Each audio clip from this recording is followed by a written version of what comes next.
እርግጠኛ ነኝ። እኔ በወቅቱ ጌታን አልተቀበልኩም፣ ግን ልቤ የዛን ቀን ነው በቃ የተሸነፈው። የዛን ቀን በቃ ኤርሚያስ ተንበረከከ።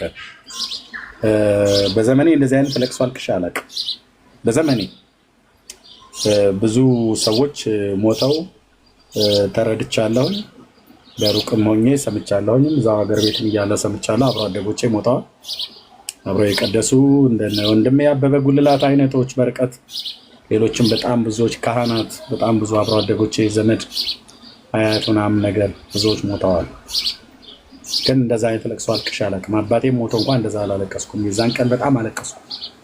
እና ምን ልላችሁ ነው፣ ሰው እግዚአብሔር የቱ ጋር እንደሚጠራው አታውቁም። እና ዛሬ ያን ዝማሬ ለመስማት ብለው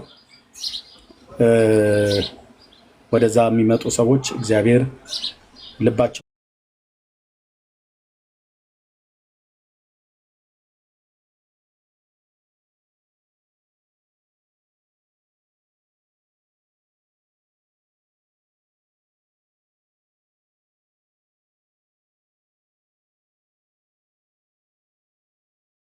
እንደኔ እኮ በፍጹም አልታወቀኝም ነው የምትሉት። እንደዚህ ነው የሚሆነው። በቃ አልታወቀኝም እኮ በጣም ነው የሚገርም። ምክንያቱም ሚራክለስ ነገር ነው የሚሆነው። እግዚአብሔር መንፈስ ቅዱስ በአገልግሎቶቻችን ውስጥ በንግግሮቻችን ውስጥ ኢየሱስ ክርስቶስ ለሚከብርበት ነገር የእግዚአብሔር መንፈስ በዚያ አለ። ጌታ መንፈስ ቅዱስ ኢየሱስ ክርስቶስ በማይከብርበት በየትኛውም ጉባኤ አይገኝም። በየትኛውም ጉባኤ ላይ አይገኝም። እና ምን ይሆናል? ምን አለው ጉባኤው? በስጋ አይነ ስታየው ሞቅ ሞቅ ያለ ይመስላል። በመንፈሳዊ አይነ ግን ሲታይ ከዛ የተቃረነ የቀዘቀዘ ወይ ደግሞ የሞት አይነት ነገር ይሆናል። እና በየትኛውም ስብሰባዎቻችን፣ በየትኛውም አገልግሎታችን የምንዘምርም፣ የምንጸልይም፣ የምንሰብክም፣ የምናስተምርን ምንም የምንል እግዚአብሔር መንፈስ ቅዱስ በዛ እንዲገኝ ለሱ ሰሚት ማድረግ አለብን። እና ጌታ እግዚአብሔር ዘመናችሁን ይባርክ። ወገኖች ተባረኩ። ስለዚህ እንቀጥላለን። እሺ፣ ለጌታ ክብር ይሁን። እኛ ጋር ብዬ የምለው ወንጌላውያን አማኞች ስለሆንም ማለት ነው። እኛ ጋር በዘመናት መካከል የተመሰገነውና የተፈራውን ብቻውን ያለ ደግሞ የሚኖር ደግሞ ሁሉንም አሳልፎ የሚኖር የአባቶቻችን አምላክ ልዑል እግዚአብሔርን ነው የምንለው። ዝማሬ የተገባው ለሱ ነው። ምስጋና የተገባው ለሱ ነው። አምልኮ፣ ስግደት፣ መፈራት የተገባው ለሱ ነው፣ ለሱና ለሱ ነው። ለዚህም ነው ይገባዋል ብለን የምንለው ማለት ነው። መጽሐፍ ቅዱስ ብሎ ስለሚል ይገባዋል ተብሎ ምስጋና፣ ይገባዋል ተብሎ ዝማሬ፣ ይገባዋል ተብሎ ስግደት ለሰው ልጆች ወይ ደግሞ ለመላእክት የተነገረለት አንድ የለም። አንድ ማለት አንድ የለም። ለሰው ስግደት፣ ለሰው ዝማሬ፣ ለሰው አምልኮ ይገባዋል ተብሎ የተባለለት ከመላእክት ዓለም ራሱ እንኳን የለም። ከዚህ በፊትም እንደተናገረው መጽሐፍ ቅዱስም እንደሚነግረን የለም። በእግዚአብሔር መጽሐፍት ውስጥ ፈልጉ፣ በእግዚአብሔር ዓለም ውስጥ ፈልጉ። ብሉይ ኪዳን፣ አዲስ ኪዳን የሚባል በሁለት ኪዳናት የተከፈሉ በዓለም ደረጃ ሁሉም አብያተ ክርስቲያናት የተስማሙበት 66 እስትንፋስ እግዚአብሔር ያለባቸው ቅዱሳት መጽሐፍቶች አሉ። በእነሱ ውስጥ ፈልጉ። ይገባዋል ተብሎ የተባለለት ፍጡር የተባለለት ማንም ከመላእክትም ከሰው ልጆች መካከል ከአማልክት መካከል አንድም የለም። አንድም መጽሐፍ ቅዱስን ስናነብ ይገባዋል ተብሎ የተባለ አንድ ጌታ ብቻ ነው። እሱም የዳዊት ልጅ ኢየሱስ ክርስቶስ ጌታችን ነው ማለት ነው። የሚገባውና የተገባው እሱ ነው። ስለዚህ ለእሱ ምስጋና ይሁንለት። ለበጉ ለእግዚአብሔር ልጅ ለዳዊት ልጅ ለኢየሱስ ክርስቶስ ምስጋና ይሁንለት። በበጋ በክረምት በጠዋት በማታ በማግኘት በማጣት በሸለቆም በተራራ በመውደቂውም በመነሳት በህመሚውም በጤንነት ብቻ በምንም አይነት ነገር ውስጥ እንለፍ ምስጋናን ለሱ ማቅረብ ዝማሬ ለሱ መልካም ነውና በልባችን ለእግዚአብሔር ተቀኙ፣ ዘምሩለት፣ ተቀኙለት ይላል። ፓስተርዬ እንዴት ነህ ፓስተርዬ? ሰላም ነው? እግዚአብሔር ይመስገን። በጣም ይገርማል። ጌታ ይባረክ። ጠፋሁብህ እኮ ፓስተርዬ፣ በጣም ቢዚ ሆንኩ። ፓስተር አላዛር ታች ነው ያለው። ከቻልክ ላስገባ እችላለሁ፣ ግን አይ ቲንክ ላይ እንትን ምሽት ነው እናንተ ጋር ብዬ ነው። ከቻልክ አንድ ቁጥር ጻፍልኝ፣ አስገባለሁ የምችል ከሆነ። ዝም ብዬ ኢንቫይት እንዳላረገ ብዬ ነው። እግዚአብሔር ይባረክ። እና ስላየው ግን በጣም ደስ ብሎኛል። ፓስተር አልደወልኩልህም፣ በጣም ከአቅም በላይ ቢዚነት በዛብኝ። መደወል ነበረብኝ በእውነት። ለጌታ ክብር ይሁን፣ ለእግዚአብሔር ክብር ይሁን። ጠዋት ነው ገና ወገኖች፣ ጠዋት ነው። እሺ ኢትዮጵያ ገና ጠዋት ነው። ሰው ከዚህ በኋላ ነው የሚመጣው። ምንድን ነው ሰው? ይሄ ሰው አይደለም እንዴ? 270 ምናምን ሰው አለ ከበስተኋላ ተደብቆ የሚሰማ አለ። ቢሃይንድ ባይ አሁን ያሳያል። ገባቢ ከ1000 ከ2000 ማያንስ አይጠፋም ብዬ አስባለሁ። ዛሬ አላሳየኝም። ቢሃይንድ ባይ ተደብቀው የሚሰሙ አሉ። እንደ ኒቆዲሞስ ከበስተኋላ ሆነው የሚሰሙ አሉ። እሺ ለጌታ ክብር ይሁን። እንዴ አልምዬ ምን አውቃለሁ? የት አለ ሰው አለ? ኤርምዬ እና ኤሊዎች አይጠፉም ከኋላ አይጠፉም አሉ። የት አሉ ሰው አላለኝ። እዚህ ይሄ ታዲያ ምንድን ነው? ጉንዳን ነው የሚታይህ? እግዚአብሔር ምሕረት ያደርግልህ። እሺ ለጌታ ክብር ይሁን።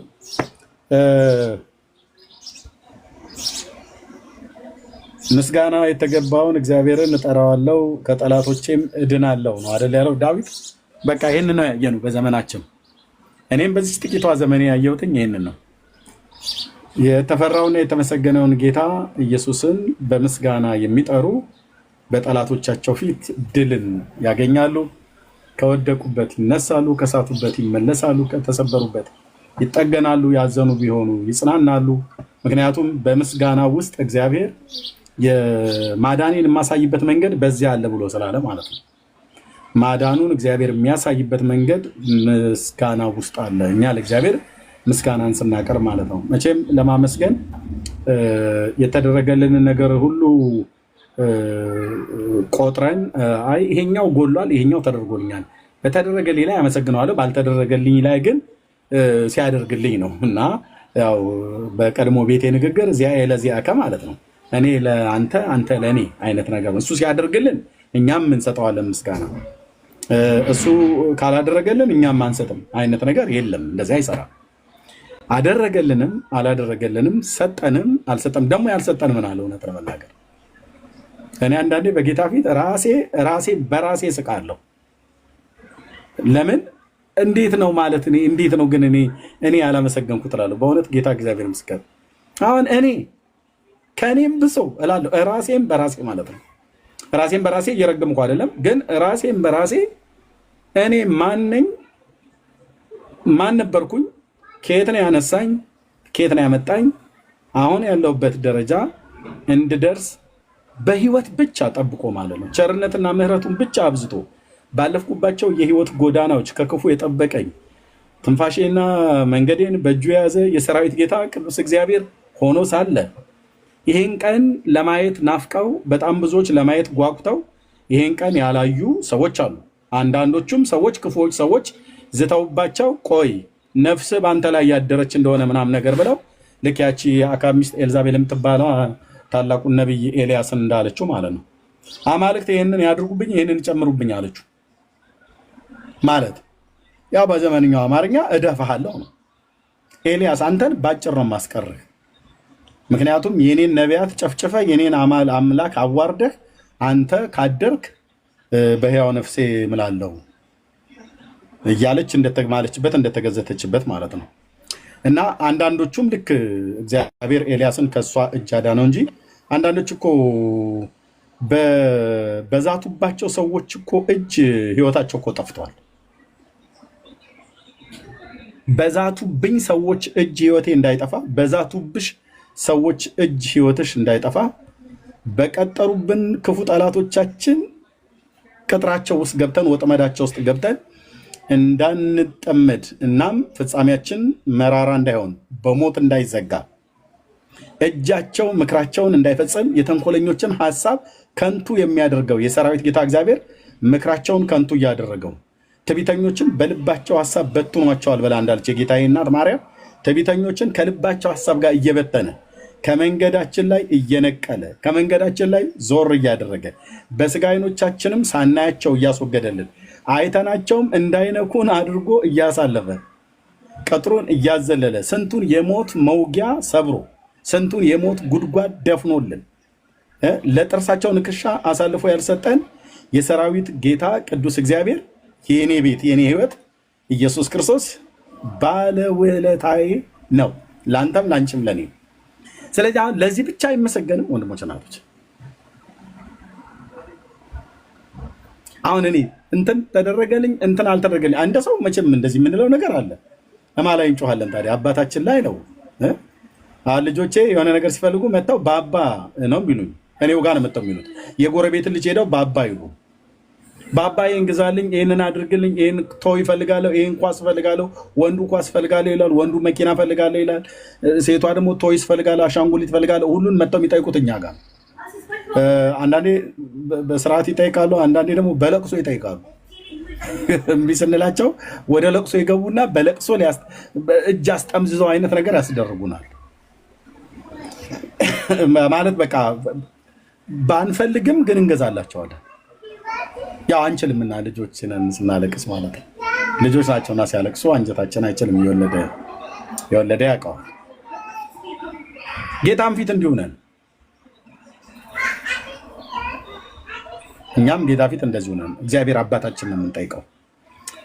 አባ ብለን ስንለው የምንጠይቀው እሱን ነው። ደስ አይልም? ጌታዬ ጌታዬ ጌታዬ ጌታዬ ጌታዬ ጌታዬ ኢየሱስ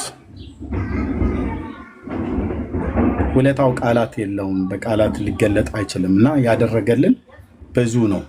በህይወት መኖሬ ብቻ አልኩ። በህይወት መኖሬ ብቻ ቀን ተጨምሮልኝ በህይወት መኖሬ ብቻ አይደለም። በእግሬ ቆሜ ባናቴ እንደዚህ ተደፍቼ ባናቴ አልኩ ባናቴ ተዘቅዝቄ ለታረደው ለእግዚአብሔር ልጅ ለዳዊት ልጅ የዘመኔ ቁጥር ልጅ የዘመኔ ቁጥር ልጅ የዘመኔ ቁጥር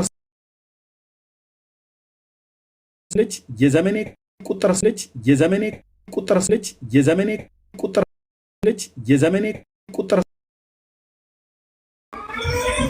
ዳንኤል ለዛ ለአሕዛብ ንጉስ ያለውን ትዝ ይላችኋል አይደል? ትንፋሽና መንገድህን በእጁ የያዘውን የሰራዊት ጌታ እግዚአብሔርን አላከበርከውም አለ።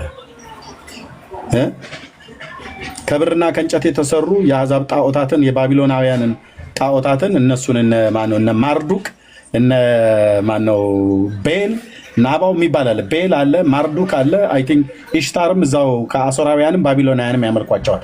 ፋናራክ የሚባለ ሙስኩ የሚባሉ አለ፣ ማርዱክ የሚባሉ አማልክቶች አሉ በባቢሎን ውስጥ የሚታወቁ ማለት ነው፣ በጥንት አሶራውያንም በባቢሎናውያንም። እና እነሱን ሊያመሰግን ከእግዚአብሔር ቤተ መቅደስ ውስጥ ከኢየሩሳሌም የተወሰዱትን የወርቅ ጽዋዎች ወይን እየጠጣበት ከቁባቶቹ ጋራ ያመሰገነው ግን በቫርኒሽ የተለቀለቁ የሰው እጅ ስራ የሆኑ ቀልዶች ናቸው። ጌታዬ ኢየሱስ ጌታዬ ኢየሱስ በቃ ትናንትናዬ እሱን ሳላውቀው በፊት የነበረው ነገር ትዝ ይለኛል። ታውቃለህ፣ ለስንቱ እኮ ነው እንዲያጎበደር ነው። እና እነዛን አማልክቶች አመሰገነ ጠጥቶ ማለት ነው። ግን አላወቀም። በህይወት እያኖረው ያለ ዳሪዮስንም ቢሆን በባቢሎን እንደዚሁም ናቡከደነጾርንም ቢሆን ፈርዖንንም ቢሆን የትኞቹንም ልዕለ ኃያላን መንግስታትን ቂሮስንም አሉ የተባሉ ፈርዖን ኒካው ፈርዖን የተባሉት ማን ናቸው የሚባሉ ማለት ነው። ሽሻቅ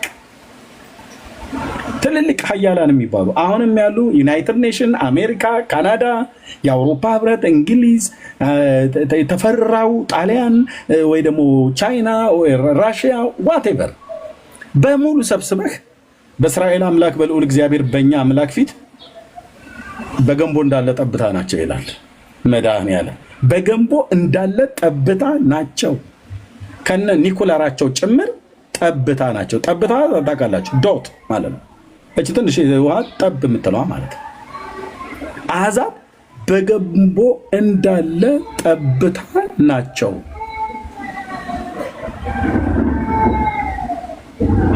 የወደደውን ከዙፋኑ ይፈጠፍጠዋል፣ የወደደውን ወደ ዙፋኑ ያወጣዋል። በሰማይና በምድር እንደ ፍቃዱ የወደደውን ሁሉ ሊያደርግ ባለሙሉ ስልጣን ነው ማለት ልዑል ነው።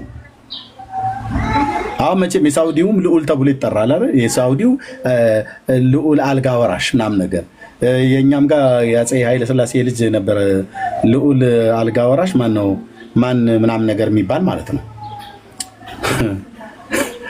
እግዚአብሔር ልዑል በተባለበት እነዚህ ሰዎች ልዑል ተባሉ። ሳውዲ አረቢያ የምትባልን ካርታ ብቻ ድንበር ብቻ የሚገዛ ሰውዬ ልዑል ተብሎ የሳውዲው ልዑል ተብሎ ይባልልሃል።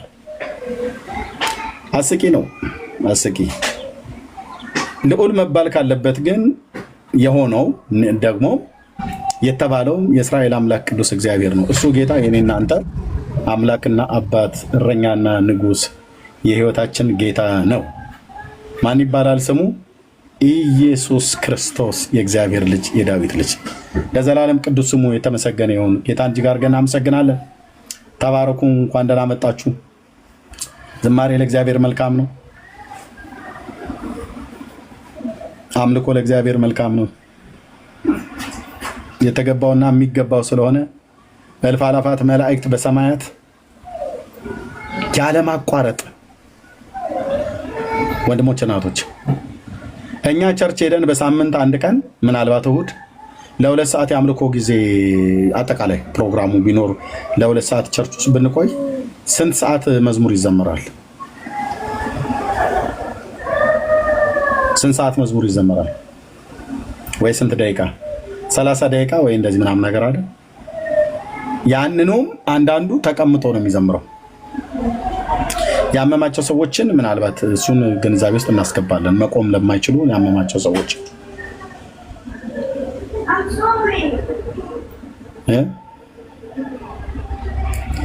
መላእክት እንዴት ሆነው ነው የሚዘምሩለት ለጌታ?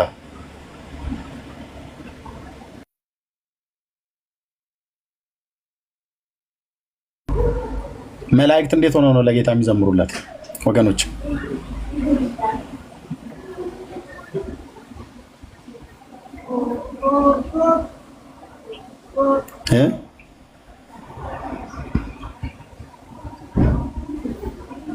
እንዴት ሆነው ነው የሚዘምሩለት?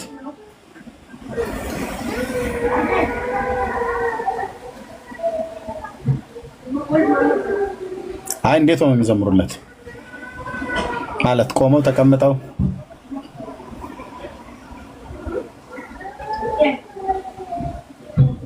አይ ምን እያሉ ነው አይደለም ያልኩት፣ እንዴት ሆነው ነው ማለት። እሺ ወይን እየተባረኪ ጎንበስ ቀና እያሉ እየወደቁለት ማለት ነው።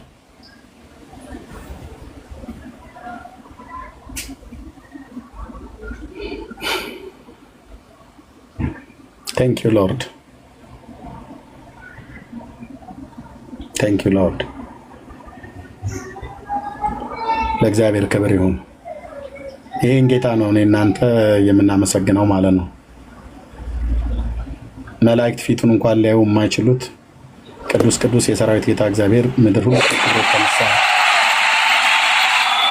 ተሞልታለች እያሉ ይጮሁ ነበር የተባለው እነዛ ቅዱሳን መላእክት የሚያመሰግኑትን ጌታ ነው እኔ እናንተ ታርዳሃልና ብለን ለማለት በሰዎች ዘንድ የምንለምን ማለት ነው። የተደረገለት ሰው ግን የተደረገለትን የሚያውቅ ሰው ጌታን ያመሰግናል እና ለጌታ ክብር ይሁን። እግዚአብሔር ይባረክ። ጸጋና ሰላም ይብዛላችሁ። ግርምሽ እንኳን ደህና መጣ። ሻይ ሰላም ላንተ ይሁን። እንደምን አለ? ደህና ነን ጌታ ይመስገን። ሁላችሁንም ሰላም ብያቸዋለሁ። እርምዬ ስላየው ደስ ብሎኛል። ቤክሻ፣ ህሊና፣ ወንድማችን ኤፍሬም ሁላችሁንም በጌታ ሰላም ብያቸዋለሁ።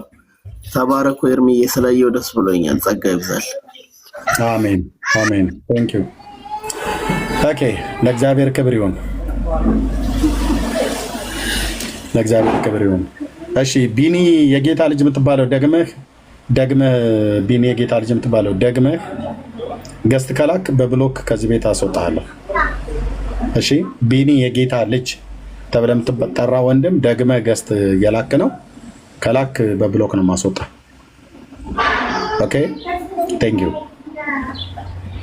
ዩ እግዚአብሔር ይባረክ። ጌታ እጅግ አድርገን እናመሰግናለን። እሺ ሀኒዬ እንኳን ደህና መጣሽ። ሰላም ለሁላችሁ ይሁን። ኤርሚዬ እንዴት ነህ? ጠፍተሃል በጣም። ስኩል ሆሊዳይም ስለሆነ ይሆናል እንግዲህ ከልጆች ጋር። ልክ ነው። እግዚአብሔር ይመስገን። ስለ ዝማሬ ስትናገር አንድ ነገር በጣም ወደ ልቤ እየመጣ ነበርና የእግዚአብሔር ቃል ዝማሬ በጣም በቃ በተለይ በእግዚአብሔር ፊት በምንሆንበት ጊዜ ከእግዚአብሔር ጋር በጣም ኮኔክት የሚያደርገን ነገር ነው። ከእግዚአብሔር ጋር በጣም ያገናኘናል እና አንዱ የአምልኳችን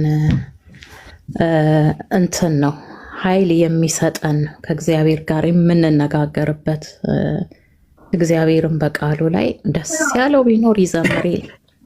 ደስ ሲለን እንዘምራለን ለእግዚአብሔር ክብር እና ኢዮብ ላይ መዝሙርን በሌሊት ይሰጣል ይላል የእግዚአብሔር ቃል።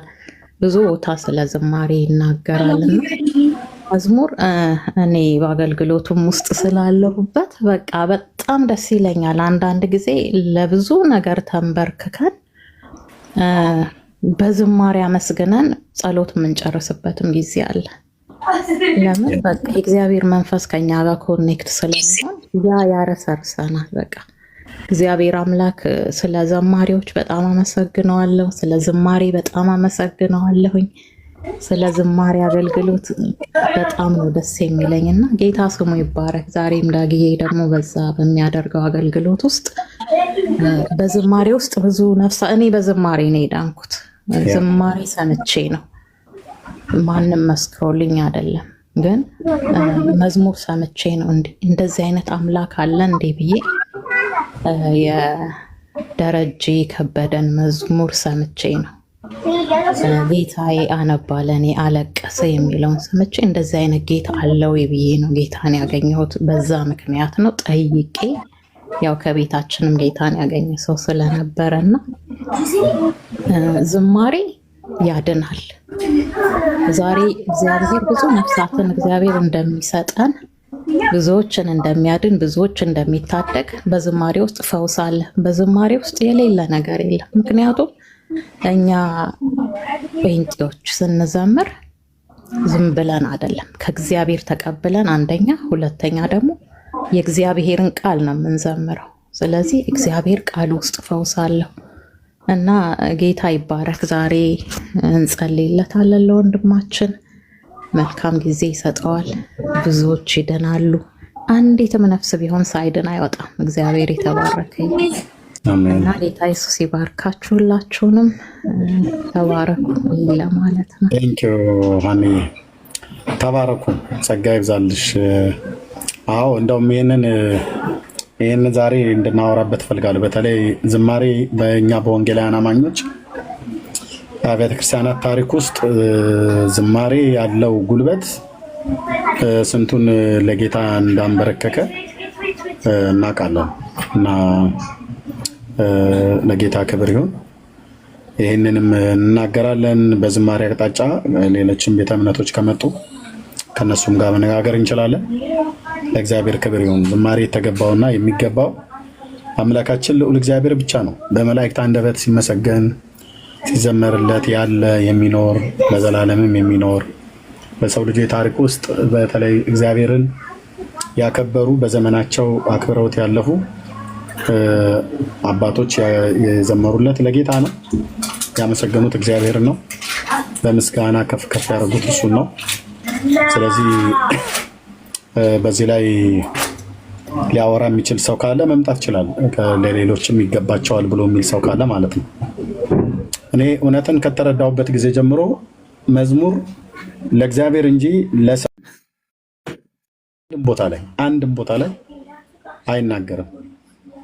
ለሰው መዝሙርን ከማቅረብ የበለጠ በጣም ጸያፍና ነውር የነውር አለ ብዬ አልልም። እኔ በመንፈሳዊ ዓለም ላይ በጣም ነውር ነው። ሰው እንዴት ለፍጡር እንዴት ይዘምራል? ወንድሞች እናቶች፣ ለመላእክት ራሱ እንኳን አይገባቸውም፣ ዝማሬ አይገባቸውም። በእውነት ነው የምላችሁ። ኦኬ መላእክት እንዳይሰማህ ገብርኤል እንዳይሰማ ሚካኤል እያሉ ማስፈራሪያ ያደረጉት። ይኸው ሚካኤል የሚሰማም ከሆነ ይሰማል፣ የሚያይም ከሆነ ያያል። ገብርኤል የሚሰማም ከሆነ ይሰማል፣ የሚያይም ከሆነ ያያል። አይገባቸውም። ምን መዝሙር አይገባቸውም። ለምን? የእግዚአብሔር ቃል ለመላእክት መዝሙር ይገባል ብሎ የሚል አንዲት ነቁጣ ቦታ ላይ የተጻፈ የለም የተጻፈ አንዲት ነቁጣ ቦታ ላይ ማለት ነው። የአምላካችን እግዚአብሔር ቃል ላይ የተጻፈ የለም። አንድ ሁለተኛ፣ በአምላካችን በእግዚአብሔር ቃል ላይ በባለፉት ትውልዶች በብዙ ሺህ ዓመት ውስጥ እግዚአብሔርን አገልግለውት ያለፉ ሰዎች በሙሉ አንዳቸውም የትኛውም ቦታ ላይ ለመላእክት አልዘመሩም። ቅድም እንዳልኳችሁ እግዚአብሔር አብርሃም የሚባለውን አባታችንን ከኡር ከለዳውያን ምድር ጠራው፣ አንድ ብቻውን ሳለ ጠራው፣ አበዛው። በትንቢተ ኢሳይያስ መጽሐፍ ምዕራፍ 50 ላይ እንደሚናገረው ማለት ነው። ምዕራፍ 51 ላይ እንደሚናገረው አንድ ብቻውን ሳለ ጠራውት አበዛውትም ይላል። ይህንን አባት ጠርቶ ዘሩን ካበዛ በኋላ ይስሐቅ ያዕቆብን፣ ያዕቆብ 12ቱን አባቶች ወለደ። ከ12ቱ አባቶች ውስጥ እግዚአብሔር ሌዊ የሚባለውን ነገድ ለክህነት ለአገልግሎት ለየው እንደምታውቁት ማለት ነው። ስለዚህ በዛ ውስጥ እግዚአብሔር የሌዊን ነገድ ለይቶ ግማሹ ዘማሪያን ነው ያደረገው፣ ግማሹ ታቦት ተሸካሚ ነው፣ ግማሹ የመስዋዕቱን የሚያርዱ የሚገፉ የሚያቃጥሉ ናቸው፣ ግማሾቹ ደግሞ ዕጣን የሚያጥኑ ናቸው። ሁሉ ሌዋዊ ካህን ሁሉ ዕጣን አያጥም። ልብ በሉ አያጥሙ። ሁላቸው እንደተጠሩበት የአገልግሎት ድርሻ አላቸው። ይሄን ለማወቅ ከፈለጋችሁ ዘውልቁ መጽሐፍ እሱን ከአንድ ጀምራችሁ ማለት ነው ከፈለጋችሁ 3 4 5 እንደዚህ ማንበብ ትችላላችሁ። ከፈለጋችሁ ከ1 እስከ ምዕራፍ 5 እስከ ምዕራፍ 6 ድረስ ዘውልቁን ብታነቡት እዛ ጋር በስም ዝርዝር ያስቀምጥላችኋል። እነ ጌዴሶን፣ ሜራሪ፣ ቃአት የሚባሉትን የሌዊ ልጆች ከነሱ የሚወለዱትን በሙሉ ምን እንደሚሰሩ ምን እንደሚያገለግሉ እግዚአብሔር የአገልግሎትን ጸጋና የአገልግሎትን ድርሻ ሰጥቷቸው ሲያገለግሉ ነበር። በእነዚህ ውስጥ የቃአት ወገን የሚባሉቱ ምንድነው ማየ የቃአት ወገን የተባሉቱ ዘማሪያን አሉ። ከነሱ ውስጥ ማለት ነው ካህናትም አሉ፣ ዘማሪያንም አሉ። የቆሬ ወገን የተባሉት አሁን የቆሬ ከቃአት ውስጥ የወጣ ነው። የቆሬ ወገን የሆነው ሁሉ ዘማሪ አይደለም፣ ግን የቆሬ ልጆች አሉ። በሙሴ ዘመን ከሞት የተረፉ አሉ። ምድር ተከፍታ አፋቸውን በዋጠቻቸው ጊዜ ጥቂት የቀሩ ትሩፋት አሉ፣ ጥቂት የቀሩ ቅሬታዎች አሉ። ዘውልቁ መጽሐፍ ምዕራፍ 16 ስታነቡ የቆሬና ወገኑን ሁሉ በሙሉ ነው ምድር ተከፍታ ያዋጠችው። ግን ያኔ አብረው ያልጠፉ አብረዋቸው ያልተባበሩ ነበሩ። ከዛ አመፅ ጋር አብረው ያልተባበሩ ሰዎች ነበሩና እነሱ ስለቀሩ ነው አሳፍ፣ ኤማንና ኤዶታም የሚባሉ እነዚህ 3 ዘማሪያን በሰለሞንም ዘመን በዳዊትም ዘመን በመሰንቆ ለመሲሁ ትንቢት ይናገሩ የነበሩት ማለት ነው። እነዚህ ዘማሪያን ናቸው። ልብ በሉ። ከነዚህ የበለጠ ዘማሪ ማንም ልታመጡልናችሁ በእግዚአብሔር መጽሐፍት ውስጥ ሲዘምሩ ያየናቸው እነኝን ነው። እነዚህ ሰዎች በጣም ይዘምራሉ አልኩ። ማርያም ወረደች አሸዋ ላሸዋ የሚል ይሄ ባልቴት የአሮጊቶች የታቦት ዘፈን የሚባል ሳይሆን ለጌታ ነው የሚዘምሩት። እና እነዚህ አባቶች አንድም ቦታ ላይ መጽሐፍ ቅዱስ ስታነቡ አንድም ቦታ ላይ ከነሱ ዘመን በፊት የቀደሙ አባቶቻቸውን እየጠሩ በዝማሬ ስማቸውን ከፍ ከፍ አላረጉ። ለምሳሌ አሳፍን የሚያክል ዘማሪ፣ ኤማንን የሚባል ዘማሪ፣ ኤዶታም የሚባለው ዘማሪ ታላላቅ ዘማሪያን ናቸው። መዝሙራቸው በዳዊት መዝሙር ውስጥ አብሮ ተካቶ ተጽፏል። እና እነዚህ አባቶች ግን አንዳቸውም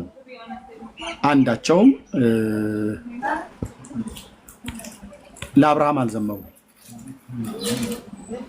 አይገርምም? የዘራቸው መገኛ ለሆነው አባት ለአብርሃም አንዳቸውም አልዘመሩ። ርዕሰ አበው አብርሃም በእውነት ምስጋና ይገባሃል፣ አንተን የሚመስል ማን አለና? ያን ሁሉ የተስፋ ቃል የተሸከምክ አንተ እኮ አንተ ነህ ብለው ለአብርሃም የቆሬ ልጆች አንዳቸውም አልዘመሩም። ለምን? ለአብርሃም መዝሙር አይገባውምና። 4 ነጥብ። ለይስሐቅም መዝሙር አልዘመሩም። ለምን? ለይስሐቅ መዝሙር አይገባውምና ለያዕቆብም አልዘመሩ። እንዴ እነዚህ ርዕሰ አበው እኮ ነው የሚባሉት። ርዕሰ አበው ነው የሚባሉት። የአባቶች አለቆች ነው የሚባሉት። አልዘመረላቸውም። አሳፍ አልዘመረም። ለአብርሃምም ለይስሐቅም ለያዕቆብም አልዘመረም። ለሙሴም አልዘመረም። ትልልቅ ተአምራት በእጆቹ የተደረገ ማለት ሌላውን እንኳን ባንቆጥር 10ሩን የምድረ በዳውን ትታችሁት እንኳን 10ሩ መቅሰፍት በምድረ በዳ ላይ በሙሴ እጅ ነው እግዚአብሔር ያደረገው። 10ሩ መቅሰፍት በግብጽ ማለት የምድረ በዳውን ትተን ይሄ ከአለት ላይ ውሃ ማፍለቅን መና ማውረድ ምናምን ነገር እሱን ትተኑ በዛ በግብጽ ሳለ 10ሩ መቅሰፍት በሙሴ እጅ ነው የተደረገው። እግዚአብሔር ቢያደርገውም ቅሉ ግን በሙሴ እጅ በኩል ነው የተደረገው። ይህንን ተአምር ያደረገ ነቢይ አንድም ቦታ ላይ በእውነት ይህን ታላቅ ነቢይ ከፍ ከፍ ልናደርገው ይገባል። በገና ደርድሩለት፣ ማሲንቆን ምቱለት፣ በከበሮ በእልልታና በጭብጨባ በፉጨት ቦታ ከፍ ከፍ ልናደርገው ይገባል። በእውነት ይህ ታላቅ ነቢይ ነውና ብለው አንዳቸውም የእስራኤል ልጆች አልዘመሩለትም። ለምን? ታላቅ ነው ነቢይ፣ ታላቅ ነቢይ ነው። አዎ ምንም ጥርጥር የለው። የፈለገ ታላቅ ቢሆን ነቢዩ ሙሴ ምን አይገባውም? እስኪ ጻፉት። ነቢዩ ሙሴ ምን አይገባውም? ነቢዩ ሙሴ ምን አይገባውም? ዝማሬ አይገባውም። ልክ ነው፣ አይገባውም። እንዴ ኤርሚያስ ምን ነካ እንዴ? እንዴ ትልቅ እኮ የእግዚአብሔር ሰው ነው። መቼ እኔ ጥያቄ አለኝ። ትልቅነቱ ትልቅ የእግዚአብሔር ሰው መሆኑ ላይ መቼ ጥያቄ አለኝ። ብራዘር ከሴት የተወለደ እንደሱ እግዚአብሔርን አፍ ላፍ ያወራው ነብይ አለ እንዴ? የለም። የለም እኮ አልኩ ብራዘር። የለም ማለት የለም። ለታላቅነቱ ለነብይነቱ ታላቅነት ምን ጥያቄ አለ? የፈለገ ታዲያ የነቢያት ሁሉ ቁንጮ መደምደሚያ ቢሆን ዝማሬ ግን አልተገባው፣ አይገባውም፣ አልተሰጠውም። ይገርማል።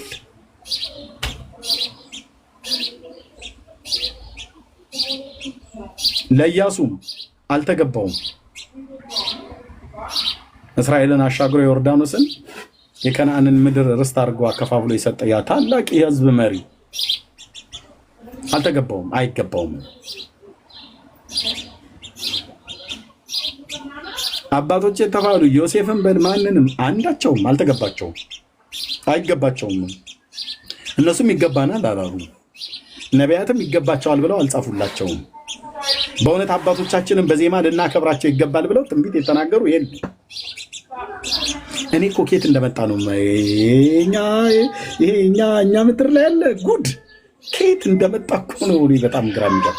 የለም እኮ አንተ በእግዚአብሔር መጽሐፍት ውስጥ የለም። ዘመነ መሳፍንት ላይ ብዙ አባቶች መጡ ተገለጡ። አንድ ለሳምሶን ዝማሬ ያልተገባው አንበሳ በእጁ ያለ ቢላው የቆራረጠ ከደቦል አንበሳ ጋር ማለት የጎረምሳው ገና ሀያል የሚባለው ማለት ነው። ከሽማግሌ አንበሳ ጋር እንኳን በእድሜ ካረጃ አንበሳ ጋር ለሚታገለው ደቦል አንበሳ ማለት ነው።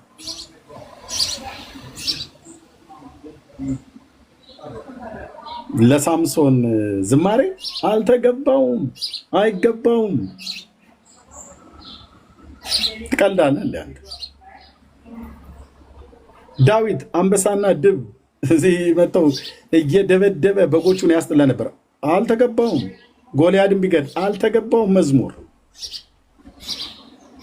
በሀገሩ በእስራኤል ሀገር ንግግር በኢትዮጵያ ሀገራችን አንድ ሰው ጀግና ተብሎ በሚባልበት ሰዓት ላይ ተኩሶ የገደለ ምናምን ነገር እንደዛ አይነት የፉከራ የቀረርቶ ይሽላል አይደል? እሱን ነው ያ ለዳዊት ሴቶች ለዳዊት እልፍ ለሳኦል ሺህ ገደለ ምናምን ነገር ብለው የዘፈኑለት እንደ ምንድነው እንደ ሽለላ እንደ ፉከራ እንደ ቀረርቶ አይነት ነገር ነው እንጂ ይገባዋል። ከእስራኤል አምላክ ጋር ይሄን ልጅ በእውነት ከፍ ከፍ ልናደርገው ይገባል። ክብር ለያህዌ ይሁን፣ ለዳዊትም እንደዚሁ አላሉ። እንደውም እስራኤል በዚህ ጉዳይ ላይ አመፀኛ ሊሆን ይገባ ነበር። በጣም ጣዖት አምልኮ ላይ ተላላፊዎች ናቸው። ለፍጥረት ግን ባለመዘመር በጣም ወንደርፉል ናቸው። አይዘምሩ፣ ደስ አይሉ፣ አይዘምሩ። በእውነት ነው የምልህ። ጣዖትን በማምለክ ህግ ተላላፊ ናቸው፣ ጌታን በማሳዘን ማለት ነው። በዝማሬ አቅጣጫ ግን ያሳዘኑት የለም። ለማንም ሰው አልዘመሩም። በእውነት ከኔ ውጭ ለሌላ ዘምራችኋልና ምናምን ነገር ብሎ ጌታ አንድም ቦታ ላይ አልገሰጻቸውም። ዝማሬ ላይ ጠንቃቃ ናቸው። እንዲሁ ላገኙት አያንበጫርቁም ማለት ነው። የኛ እኮ አንተ ምድራችን ላይ በጣም በዚህ ሰዓት ላይ ገና ካካው እየተጠረገለት ያለ ህፃን አለ። ዳይፐር እየተቀየረለት፣ ሽንት ጨርቅ እየታጠበለት፣ ሲያድግ የሚዘመርለት በኦርቶዶክስ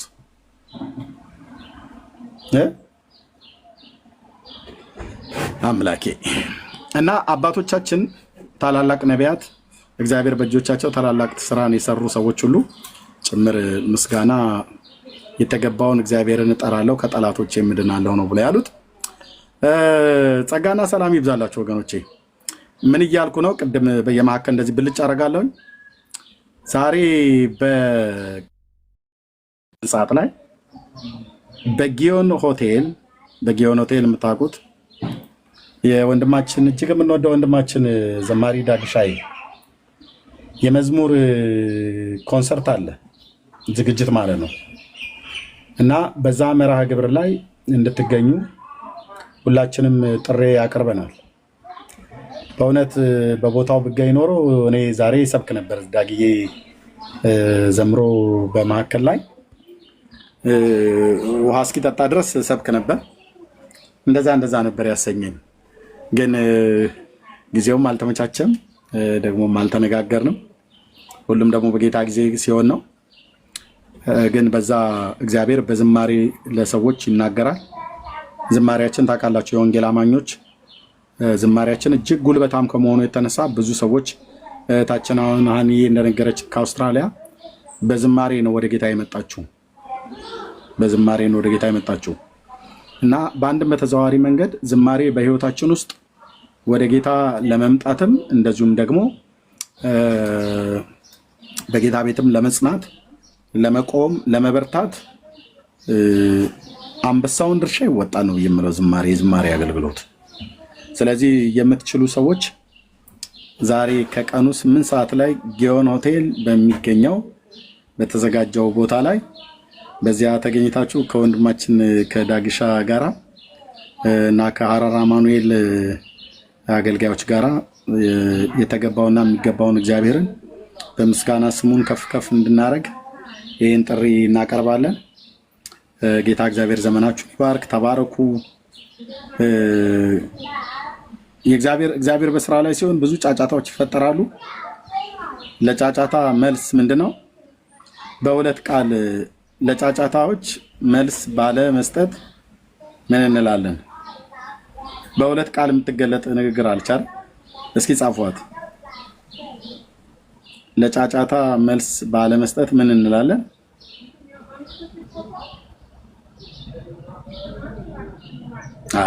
ቴንክ ዩ ሊናይ ተባረኪ። ሪታ ዝም በይ። ቴንክ ዩ ዶክተር ምረትዬ ተባረኪ። ወደፊት እገሰግሳለሁ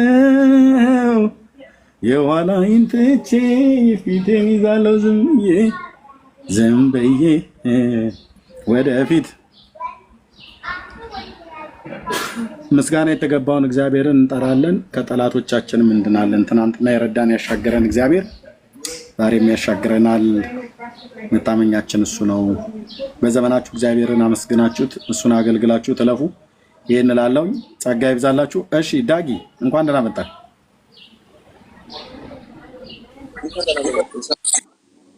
ደህና ነኝ። ከየት ቤተ እምነት ነው ዳጊ? እኔ ኦርቶዶክስ ነኝ። እሺ እንኳን ደህና መጣህ። እንኳን ደህና ቆየህ። ምን የምትለዋለህ?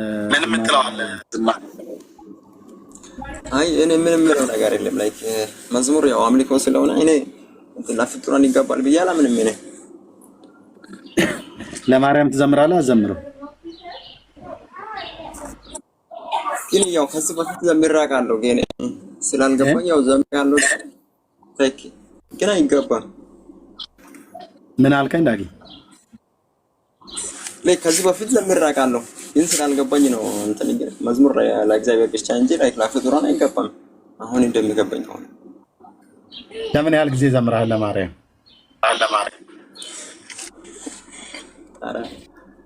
ብዙ ጊዜ ነው ያው ለማርያም እንትን የወጡ መዝሙሮች አሉ። እሱን ደግሞ ሁልጊዜ እሰማዋለሁ። ከመቼ ጊዜ ወዲህ ነው ለማርያም መዝሙር እንደማይዘመር የገባህ? አንተ በእውነት ትክክለኛ ኦርቶዶክስ ነህ? ኦርቶዶክስ ነኝ። እንትን ፈለጋችሁ ገብታችሁ ማለት ትችላላችሁ። እንትን ኦኬ። ከመቼ ወዲህ ነው መዘመር የታውቀው? ጥቂት ቀናት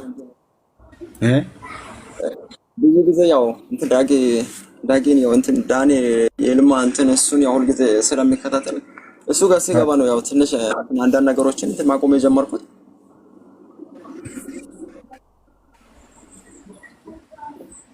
ዳንዬ ጋር ገብተህ ተሰማ? እሱ ጋር ብዙ ጊዜ እንትን እሱን ስለሚከታተል ያው አንዳንድ ነገሮችን ላይ ማቆም ጀመርኩት። ለፍጡራን የሚገባው ለፍጡራን ደግሞ ለእግዚአብሔር የሚገባው ለእግዚአብሔር እንትን ማለት ጀመርኩት። ኦኬ። ስለዚህ ትክክል አይደለሁም ብለህ አሰብክ ማለት ነው? እንትን ላይክ ግማሹን ደግሞ የሚባለው ነገሮችም አሉ፣ ደግሞ የማልቀበላቸው ነገሮችም አሉ። ለምሳሌ የምትቀበላቸው ማትቀበላቸው? የምቀበለው ነገር ለምሳሌ ክብር ለሚገባ ክብር ስጠላለሁ። ስለዚህ ማክበር በሚገባ ሁኔታ ላይ አከብረዋለሁ። አምልኮ የሚገባውን ደግሞ እግዚአብሔር ደግሞ አመልከዋለሁ። ማርያም መዝሙር ይገባታል ብሎ አሁን እንዳንተው የኦርቶዶክስ እምነት ተከታይ የሆነ ሰው ይገባታል ተሳስተሃል አንተ ብሎ ቢልም ምንድነው መልስ የሚሆነው? አይ ችግር የለም ገብቶ ያው እኔም ማወቅ ስለምፈልግ ገብቶ መጽሐፍ ቅዱስን እየከፈተ ማስተማር ይችላል። እኔ እኮ ቢያንስ ከኔ በእውቀት የተሻሉት ሊኖሩ ይችላሉ፣ ግን ገብቶ ማስተማር ይችላሉ። እናንተ ያው መጽሐፍ ቅዱስን እየከፈተ እሺ። እስቲ ቆይ ሳሚ የሚባል ገብቷል ነው እያለ ነበር። ሳሚ እንዴት ነው? ሰላም ወይ? ሰላም እንዴት ናችሁ? እግዚአብሔር ይመስገን። ከየት ቤተ እምነት ነው? እኔ ከኦርቶዶክስ ነኝ። እሺ። አይ እኔ ጥያቄ የሆነብኛል። ዳጌ የሚባል ልጅ ውሸት ነው እያወራ ለፖለቲካ ነው። ትክክለኛ ኦርቶዶክስ አይደለም። እርስ በርሳችሁ ነው። እግዚአብሔር እንደዚህ አይነት ሰው አይመችም አይደለም። ይሄ ውሸታም ነው። አንተ ኦርቶዶክስ ነህ? እኔ ኦርቶዶክስ ነኝ። ያው ጠይቅ የፈለከ ነገር። ኦርቶዶክስ ማለት ነው? ኦርቶዶክስ ማለት ነው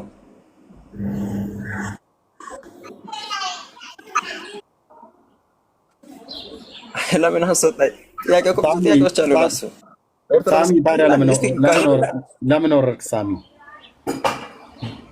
ገብተህ ማየት ትችላለህ።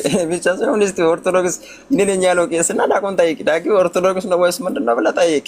ደግሞ ገብተህ እኔ እኮ የማውቅ ሰው የለም እዚህ ቲክቶክ ላይ ኦርቶዶክስ መሆንና አለመሆንን።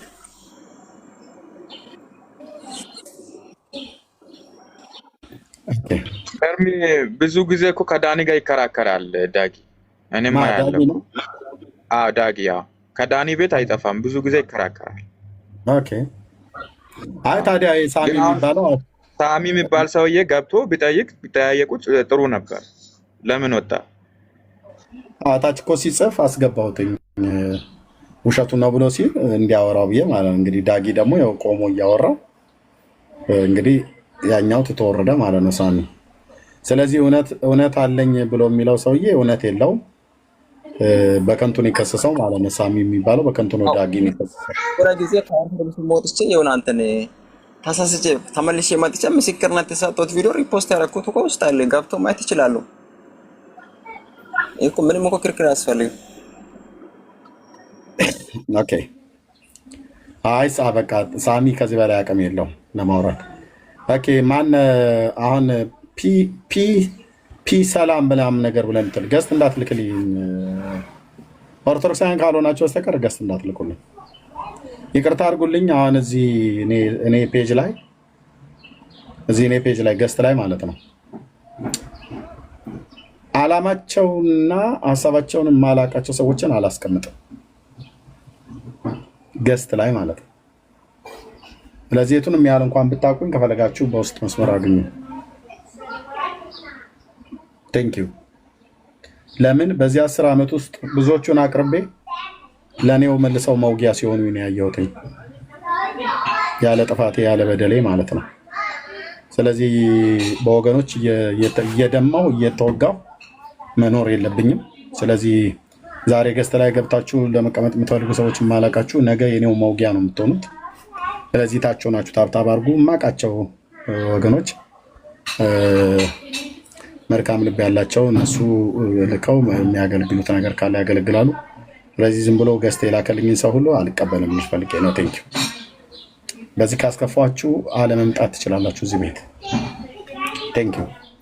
እግዚአብሔር ይባረክ። እሺ፣ ስለዚህ ዳግሻ ምንድን ነው ያለው? ለፍጡር ምስጋና ማቅረብ ይገባ ነበር ብዬ ያደረኩበት ጊዜ ነበረ። በኋላ ላይ ግን ከወንድምነት ጋራ ከዳንዬ ጋራ እያወራ እያለ ምን ተረዳ?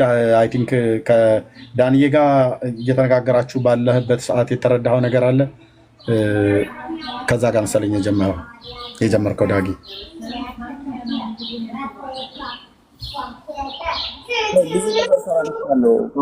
አሁን ደግሞ በጣም ይቅርታ፣ አሁን እዚህ ያው ብዙ ልጆችም ስላሉ አሁን ዳኒ የሆነ ሼር አድርጌ ነበረ እና አሁን ምንድነው ሰዎች የሚሉት ዳጊ ፖለቲካ እየሰራ ነው ወይም ላይ የሃይማኖት የመቀየር ሱስ እንዳለ ነው። እንደዚህ ነው ሰዎች የሚረዱኝ። አያክ አሁን ደግሞ ባለፈው የሆነ ጊዜ ተሳስቼ ወደ እስልምና ሄጄ ነበርና ሄጄ አይ ቲንክ ወደ 3 ወር አካባቢ እዛ ውስጥ ቆይቼ ተመልሼ መጥቼ ይፎ ቤት ላይ ከ3,000 ሰው በላይ ባለበት ነው ምስክርነት የሰጠሁት። አሁን ደግሞ ተመልሼ ወደ ፕሮቴስታንት ሲሄድ ላይክ የሆነ የሃይማኖት የመቀየር ሱስ እንዳለኝ ነው ሰዎቹ እንደዚህ ስለሚሉኝ ነው። ዳኒ ራሱ ባለፈው በቃ ጌታን ተቀበል ምናምን ሲላ አይ ትንሽ መማር አለብኝ ብዬ ለዛ ነው እንጂ ዝም አልኩት። ለክርስቲያኖ እኔ ኦርቶዶክስ ነኝ። አሁን ግን ለፍጡራን የሚገባው ለፍጡራን፣ ለፈጣሪ የሚገባው ደግሞ ለፈጣሪ ማድረግ የራሴ መብት ነው። ኦርቶዶክስ ደግሞ ይሄ ደግሞ እንደዚህ ማድረግ አይገባም የሚሉ ከሆነ የፈለጉት ለእንደሞ ማስተማር ይችላሉ ከመጽሐፍ ቅዱስ እንጂ ያው ኦርቶዶክስ አይደለም ብሎ የምናደርጉ ልጆች ካሉ እነሱ ምንም ማድረግ አልችልም። ብዙ ነገር ተምራለሁ በነገራችን ላይ ላይክ የሆነ ጥላቻ ነው እና ደግሞ በቃ ፋሽን የሆነ ነገር ኦርቶዶክሶች ባለፈው ይፈወደ ራሱ በጣም ነው። አሁን ደግሞ እያስጠሉኝ የመጡት ኦርቶዶክስ ነኝ ግን መሐመድ ነብይ ነው ብሎ ማመን ጀምሯል። አሁን ግማሾቹ በጣም የሚያስጠላው ነገር አያ ኢየሱስ ክርስቶስ ጌታ ነው በሚለው መዝሙር ላይ ፕሮቴስታንት መዝሙር ላይ ላይክ የሆነ የጥላቻ መሐመድ ግን ነብይ ነው ብሎ የሚለው መንዙማ ላይ ገብቷል። ላይክ በጣም ነው የሚወደው መሐመድ ነብይ ነው ብሎ ራሱ ማመን ጀምሯል። ከነሱ ጋር ደግሞ እኔ ኦርቶዶክስ ነኝ እያልኩ ራሴን መሸወድ አልፈልግም። ገባ? ይሄ ደግሞ ላይክ የሃይማኖት የማቀየር ሱስ እንዳለኝ ላይክ ድራማ የማስራት ሱስ እንዳለኝ ልክ እንደዚህ ነው እነሱ የሚሰማቸው። ገባ? እንደዚህ አይደለም። እውነታው እስከገባኝ ድረስ የፈለኩበት ቦታ መሄድ እችላለሁ። እስከ መጨረሻ ደግሞ ትክክለኛውን ደግሞ ካወቅ እዛ ጋር ደግሞ መቆየት እችላለሁ። ይሄ ደግሞ ድራማ አይደለም፣ የራሴ ምርጫ ነው። ይሄ ደግሞ ብዙ ነገር ተምራለሁ።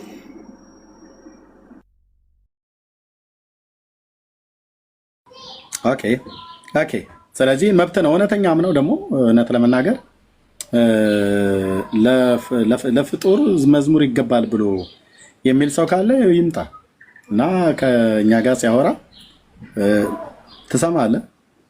ጥያቄም መጠየቅ ይችላል። እኛም እሱ እንድንጠይቀው ፈቃደኛ የሚሆን ኦርቶዶክሳዊ ካለ መምጣት ይችላል እና አንተ ግን በቅዱሳት መጽሐፍት እውነት ላይ ወንድምነት ሲያወራ እንግዲህ ብዙ ሰምተሃል ዳንዬ ማለት ነው። መጽሐፍ ቅዱስን ዳግሻ እሱ እንድታነብ እናበረታታለን። እኔ በግሌ ማለት ነው። ሌሎችም ወንድሞች እዚህ ያሉትን ሁሉ ጨምረ መጽሐፍ ቅዱስን የእግዚአብሔርን ቃል ስታነብ የለም በፍጥረት ዓለም ታሪክ ውስጥ የለም። ስለምንጠላት አይደለም የጌታን እናት ማርያምን ማንዘምርላት፣ ስለምንጠላው አይደለም የመላእክት አለቃ ቅዱስ ሚካኤልን ማንዘምርላት፣ ስለምንጠላው አይደለም ቅዱስ ገብርኤልን ማንዘምርለት መልአኩን ማለት ነው። ስለምንጠላቸውና ስለማንወዳቸው አይደለም ሱራፌልና ኪሩቤልን አንድ ቀን በስጋ አይኖቻችን አይተናቸው ማናቃቸው ልናያቸው ማንችላቸው ከፍጥረታቸው ረቂቅ የሆኑ ቅዱሳን የሆኑ መንፈሳውያን የሆኑ ቅዱሳን መላእክት ዙፋኑን ከበው ጌታን ቅዱስ ቅዱስ ቅዱስ የሰራዊት ጌታ እግዚአብሔር ምድር ሁሉ ከክብረ የተነሳ ተሞልታለች እያሉ ዙፋኑን ከበው ዕለት ዕለት ሲያመሰግኑ ሲዘምሩለት ሲወድቁለት እሱን ሲያመልኩ የሚኖሩ ቅዱሳን መላእክት በስጋ ዓይናችንም አላየናቸውም ልናያቸውም አንችልም። በስጋ ዓይናችን ልናያቸው በምንችለው አይነት ተፈጥሮም አይደለም የተፈጠሩት። ኢቭን አንዳንድ ጊዜ እንኳን ለሰዎች ቅዱሳን መላእክት ለሰዎች ማኒፌስት አድርገው ሲገለጡ እግዚአብሔር እነሱን ሊያመጣበት ባለ አካል ያመጣቸዋል። በሰው አካል እየተገለጡ መጥተዋል እንጂ የተፈጠሩበት ማንነት ግን የሰው አካል ነው ማለት አይደለም።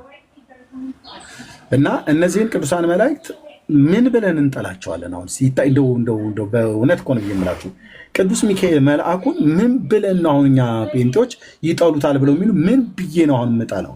ምን ምክንያት አለኝና? በርስት በድርሻ በገንዘብ በሀብት በሚስት በልጅ በምን አንገናኝ። እሱ የተፈጠረበት ማንነትና እኔ የተፈጠርኩበት ማንነት ይለያያል። እኔ ስጋ ለባሽ ነኝ። እሱ ረቂቅ የሆነ መንፈሳዊ የሆነ የእግዚአብሔር ፍጡር ነው። ግን መልአክ ነው፣ ቅዱስ ነው። በአካል በመጠን አንቀራረብ፣ አንደራረስ።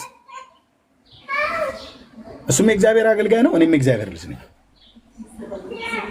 እና ይጠሏቸዋል። መላእክትን ስለሚጠሉ ነው ወገኖች። ምን ብዬ ነው የምጠላው? ምን ሪዘን አለኝ? ሲያሁን ጴንጤዎች ቅዱስ ገብርኤልን ትጠሉታላችሁ ብለ ምን ብለን ነው የምንጠላው?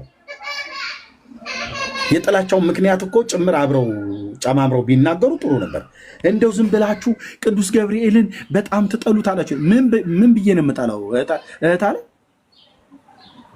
ይሄ የቁልቢው ምናምን ነገር ብላችሁ የምትሉት ከሆነ እሱ ዳራስ ይዙት። ለህዝብ መነገጃ ሆን ብሎ የተሰራ ድራማ እንጂ እዛ ገብርኤል የሚባል ቁልቢ ገብርኤል የሚባል መልአክ እዛ ቁጭ ብሎ አንተን በአመት 2 ጊዜ ታህሳስና ሐምሌ 19 ቁጭ እያለ እየመጣ ጧፍና ዕጣን ደግሞም ዘቢብ ዣንጥላ ቁንጫና ቅማል ቱሃን ሁሉ ጭምር ስለት የሚቀበል ገብርኤል የለም። ወንድሞቼ ተፋቱን ብዬ ስልህ ይሄ ቱሃን ግብር ያስለመድከውን ገብርኤል ትለዋለህ እንዴ? እናንተ እኮ ያለ ማፈራችሁ እኮ ነውር ኦርቶዶክሳውያን ማለት ነው። ገብርኤልና ክብረዋለን ብለህ ትላለህ፣ ግን ቱሃን ነው የምታቀርቡለት እኮ ስለት። ቱሃን ከሰማኸኝ የቁልቢው ገብርኤል በእውነት ስለቴን ከሰማኸኝ ነጭ ዕጣን ከነጭ በግና ወይ ቦቅማ የሆነ በግ ለታህሳስ ገብርኤል ይዤ እመጣለሁ። ጸሎቴን ከሰማኸኝ ስለቴን ከደረሰልኝ እንደዛ አድርጌ ያከብርሃለሁ። ያ ካልሆነ ግን በእውነት ፋንድያ ነው የማጨስልህ። እና አይታችሁ ቁንጫና ቅማል ቋጥረው የሚሄዱበት ገብርኤልን እሱ እናከብራለን ብሎ ይሄ ህዝብ ነው እኛ ላይ የሚቀልደው ማለት ነው።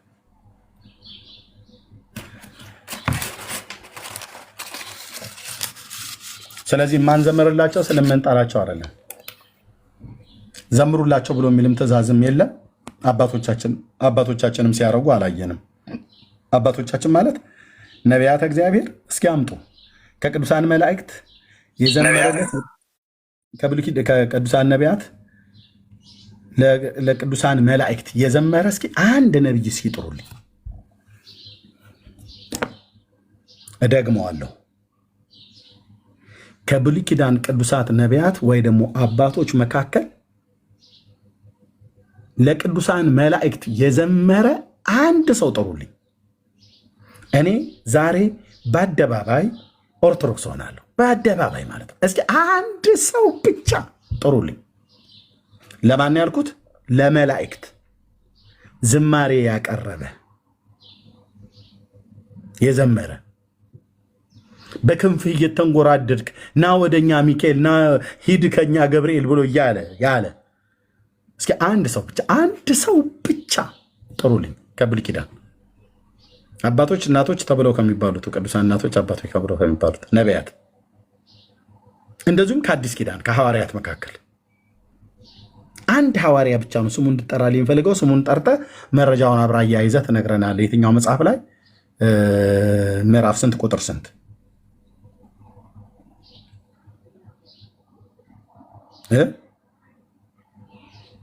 የለም ጴንጤ እንደዚህ በኮንፊደንስ ነው የሚናገረው። አየህ፣ የለም መጽሐፍ ሳላነብ አይደለም ዝም ብዬ እንደዚህ በቦልደንስ የማወራው። እዚህ ጋር ያው ብለህ የምትለው ልታመጡት የምትችሉት አንድ ጥቅስ የለም።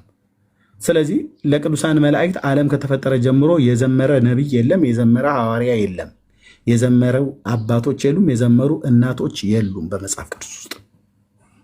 ለምን ከተባለ እንዲዘመርላቸው የእግዚአብሔር ቃል አይፈቅድም። እራሳቸው ዘማሪያን ናቸው። ለማ ለእግዚአብሔር ይዘምራሉ። ለእግዚአብሔር ይዘምራሉ። ለዘማሪ ዘማሪ አታቆምም ማለት ነው። አሁን ለዳጊኛ እንዘምራለን። ይገባሃል ዳጊዬ ምናምን ነገር እንላለን። አይባልም አይባልም የሚል ሰው ካለ ጤነኛነት የጎደለው ምንም እብድ ልትለው ትችላለህ ማለት ነው። ለዘማሪ ዘማሪ አይገባም። ለፍጡር ፍጡር አይዘምርም። ለፍጡር ፍጡር አይዘምርም።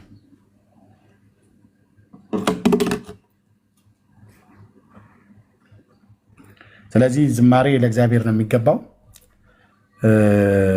ጌታ እግዚአብሔር የተመሰገነ ይሁን።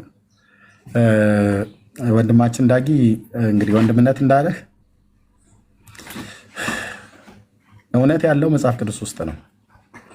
መጽሐፍ ቅዱስን ስታነብ ብላክ ኤንድ ዋይት በጣም ግልጽ ሆኖ የተጻፈ አምልኮ የተገባውና የሚገባው ዝማሬ የተገባውና የሚገባው ማን እንደሆነ ይገባዋል ተብሎ የተጻፈለት በራእይ መጽሐፍ ምዕራፍ 5 ላይ የታረደው በግ ጌታችን መድኃኒታችን ኢየሱስ ክርስቶስ ብቻ ነው። ይገባዋል ይገባዋል፣ እንደዚህ እንደተጻፈው ዳጊዬ ላይ ከላይ እንደተጻፈው ማለት ነው።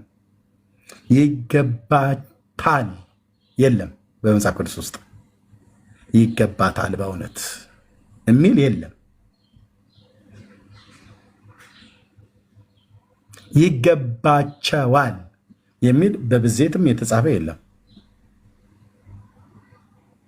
ለአርሴማ ዝማሬ ይገባታል ሰማዕቷ አርሴማ ምናምን ነገር ብሎ ይላል።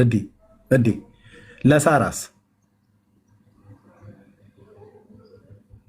ለሳራስ ለአብርሃም ሚስት ለሳራ ለምን ደሞ ያዘምሩት? ነይ ነይ ሳራ ሲባል ሰምተህ ታውቃለህ? የለም።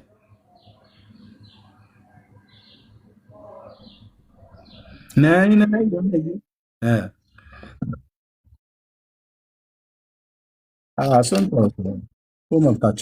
መብታቸው ነው። ሻሃዳ ሊይዙ እንደሆነ ሰምቻለሁ። ቅድምም ዳጊ የሚናገረው ይሄ ነው። ይሄ ነው የመጨረሻ ውድቀታቸው ይሄ ነው።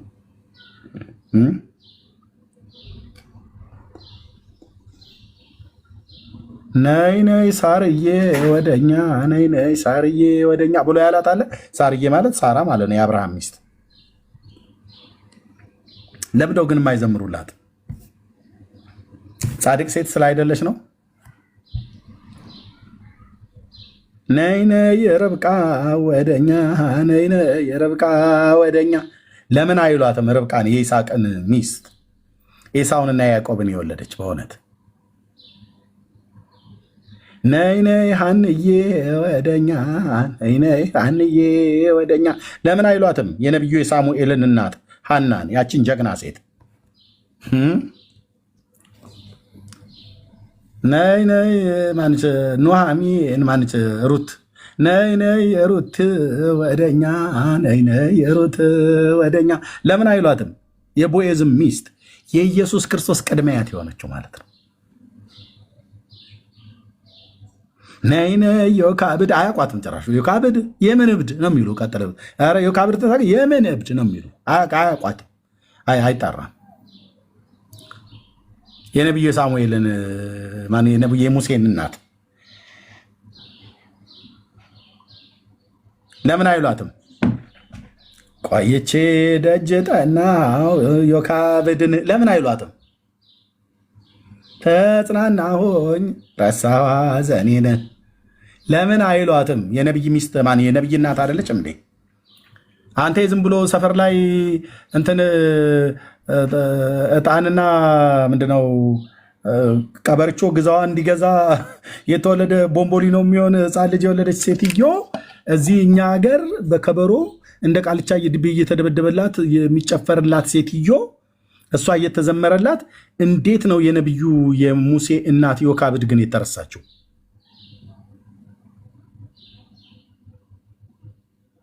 ነይ ነይ ኤልሳቤጥ ወደኛ፣ ነይ ነይ ኤልሳቤጥ ወደኛ ሲሉ ሰምተህ ታውቃለህ? የለም። ማንች ደግሞ ኤልሳቤጥ? ኤልስዬ ማነች? ወይ የአቶ ዘለቃው ሚስት ናት እንዴ ነው የሚሉ አያውቋትም። የዛ ጀግና ነብይ እናት ማለት ነው የመጥምቁ ዮሐንስ። እነዚህና ስማቸውን ቀጥዬ የጠራኋቸውና ገናም ያሉ እህቶች እና እናቶች ጻድቃን ስላልሆኑ ያልተዘመረላቸው በስማቸው ውስጥ ታቦት አለ እንዴ? አለ? በእውነት የዓመቷ ራሄል ልትወጣ ነው ተብሎ ሲባል ሰምተህ ታውቃለህ? እህትማማቹ ራሄልና ሊያ ዛሬ ዓመቷ ሊያዬ ነች ሲባል ሰምተህ ታውቃለህ? የለም። ልደትዬ እንትንዬ ነው የሚሉት።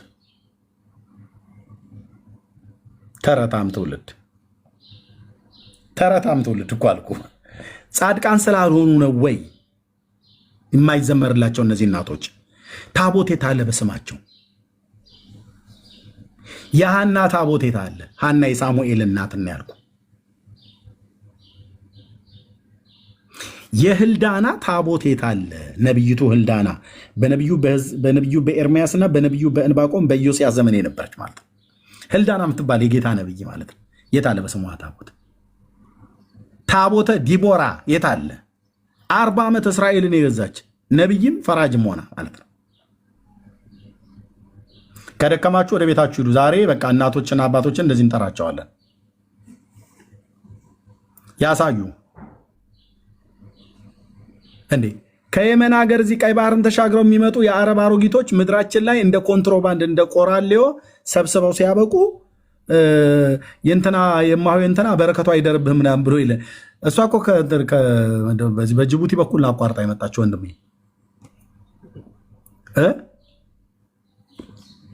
ማዳም ቤት ስራ ሲበዛባት አምልጣ የመጣችዋን ሁሉ እኛ ሀገር ገባችና ታቦት ተቀረጸላት። አየህ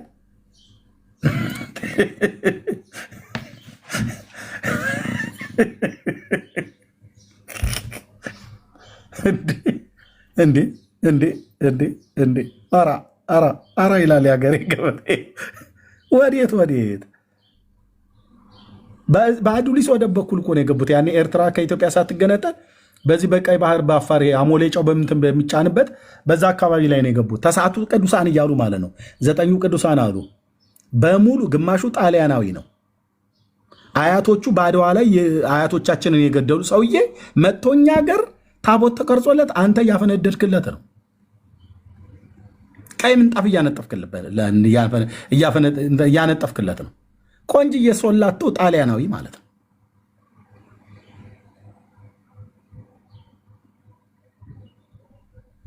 ደግሞ ቃና ስትል እኔ ለጣሊያን ያልተገዛው ብለህ ትላለህ። ወድቀህ ሰግደህለታል እኮ። አቡነ አረጋዊ ምንድን ነው? የት ነው ሀገሩ? ጣሊያን። ፒዛና ቴላቴሊ በልቶ ሲጠግብ ወደ ኢትዮጵያ መጣና እዚህኛ ምድር ላይ መጥቶ በቃ በ14 ብለህ ስትምል አቡነ አረጋዊ ነው። ግልጽ አይደለም እንዲ ወገኖቼ? መልእክቱ ግልጽ ነው? ግልጽ አይደለም? ግልጽ ነው። ቴላቴሊ በልቶ መጥቶ እኛ ላይ የሚያጋሳበት አንዳች ምክንያት የለም። እዛው በሀገሩ ሄዶ ይወዳደር። ወደ ሮም ጣሊያን ማለት ነው።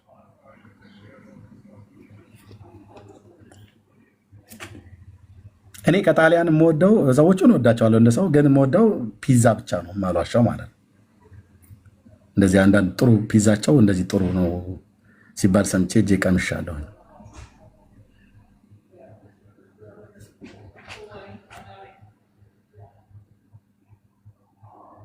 የት አሉ የእስራኤል እናቶች? ቅድም የጠራቸው አለ ወይ? ታቦቷ መቼ ነው የሚወጣው? የሳራ ጠይቁ እስቲ ጠይቁ፣ ወንድሞች እናቶች ጠይቁ። የት ነው ያለው የሳራ ታቦት? መቼ ነው የሚወጣው? የርብቃ፣ የሊያ፣ የሐና፣ የሙሴ እህት የማርያም መቼ ነው የሚወጣው? የኢያኤል የምትባላለች የሃቤር ሚስት ትባላለች። በዲቦራ ዘመን ያን የአሕዛብን ንጉሥ ወቅታ እንትን ውሃ ሲለምናት ወተት ሰታ በተኛበት ጆሮውን በሆነ ነገር ወቅታ የገደለችው ማለት ነው። ለእስራኤል ሕዝብ ደህንነትን ያመጣች ኢያኤል ትባላለች። ባሏ ሃቤር ይባላል። የእሱ ሚስት ናት። ጀግና አልኩ። በእስራኤል ታሪክ ውስጥ ከእስራኤል ስድብና ተግዳሮትን ያራቀች ማለት ነው። መቼ ነው የምትውለው? ኢትዮጵያ ውስጥ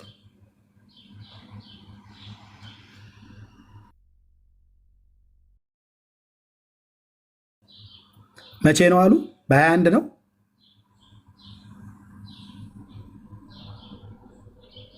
ተናገሩ እንጂ ተደብቀ እኮ እያየ ነው ከበስተኋላ ሁሉ ማለት ነው። መቼ ነው የምትውለው? ኢያኤል የዲቦራስ መቼ ነው የሚውለው?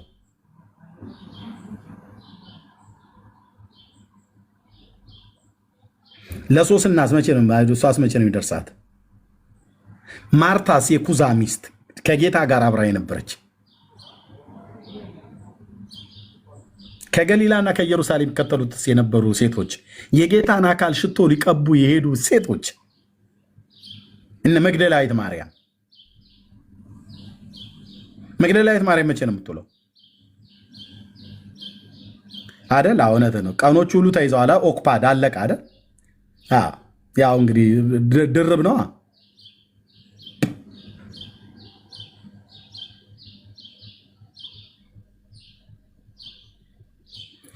ጥራልኝ እስቲ ኢትዮጵያ ውስጥ አሁን ሴቶች ተብለው የሚባሉ በሙሉ ታቦት የተቀረጸላቸው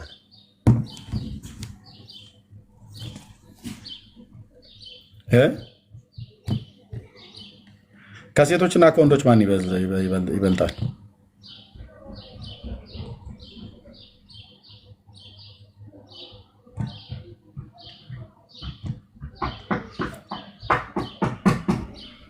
እሺ ልደታ ለማርያም፣ ባታ ማርያም፣ አቤት ኦኬ፣ ቁስቋም ይሄው ለሷ አብሮ ነው። ሃና እና ኢያቄም ባልና ሚስት ሁሉ አላቸው። ይታይ ሃናና ኢያቄም ማለት ነው።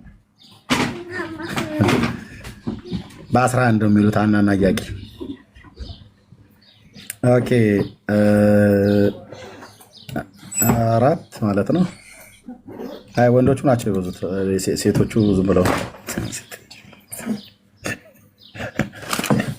የሴቱ ቁጥር በጣም ትንሽ ነው። አንተዬ ኢትዮጵያ ውስጥ ሰላማዊ ሰልፍ ላስነሳ እንዴ በሴቶች? ኦኬ ኪዳነ ምሕረት ቆይ በሙሉ ይሄ ቆይ ልደታ ማርያም ናት ራሷ፣ ባታም ማርያም ነች። ልደታ ባታ ምናምን ነገር አሉ እንጂ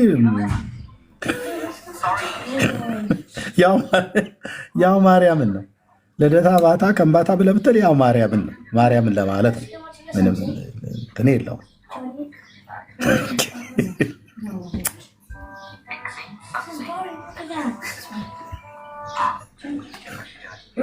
አይ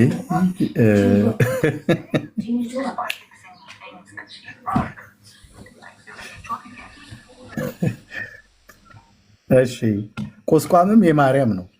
ቁስቋም የሚባለው ማለት ነው በደብረ ቁስቋም በቁስቋም የተገለጠችበት ተብሎ ስለሚባል። እሺ ሌላ ማን አለ? ሃናና ኢያቄም። ሃና እናቷ ነች። ኦኬ ቤተሰብ ነው፣ አንድ ቤተሰብ ነው የያዘው እስካሁን ድረስ።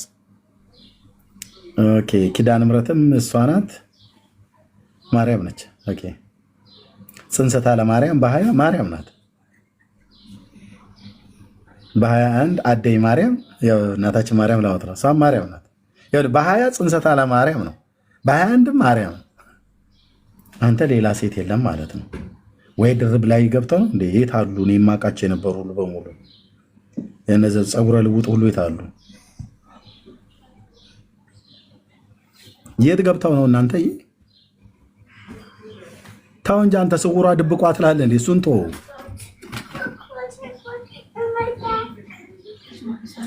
ኦኬ ቆይ እዚህ ጋር ሳላገኘው አልቀርም። አዎ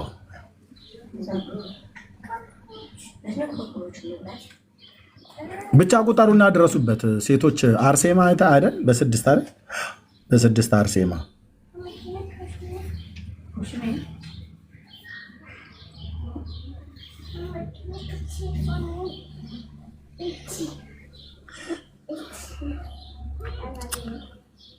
በአንድ ቀን ውስጥ እንኳን ልዘምር ብለህ ብትል ለስንት ፍጡር ነው የምዘምረው? አያደርስም። ለአንዷ ዘምረህ አንዷን ታስቀይማለህ ካልዘመርክ።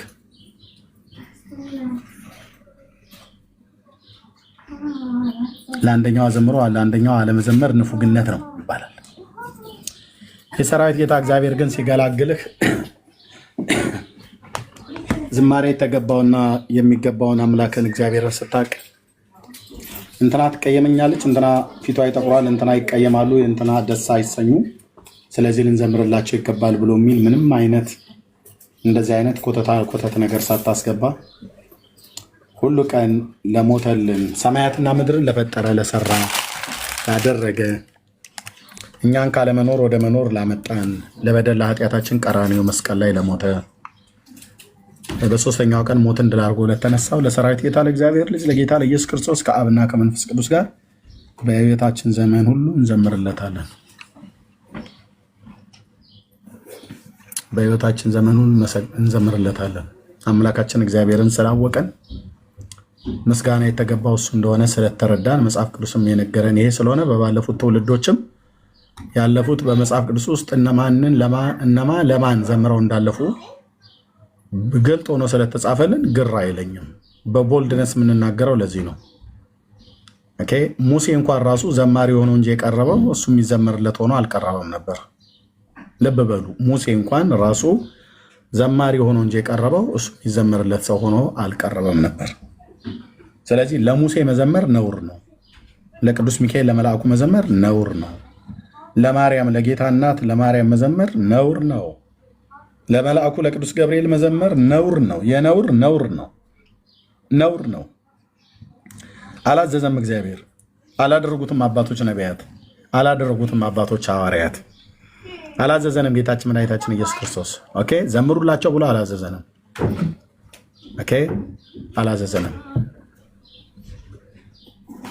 ጌታ እግዚአብሔር ለዘላለም ስሙ የተመሰገነ ይሁን።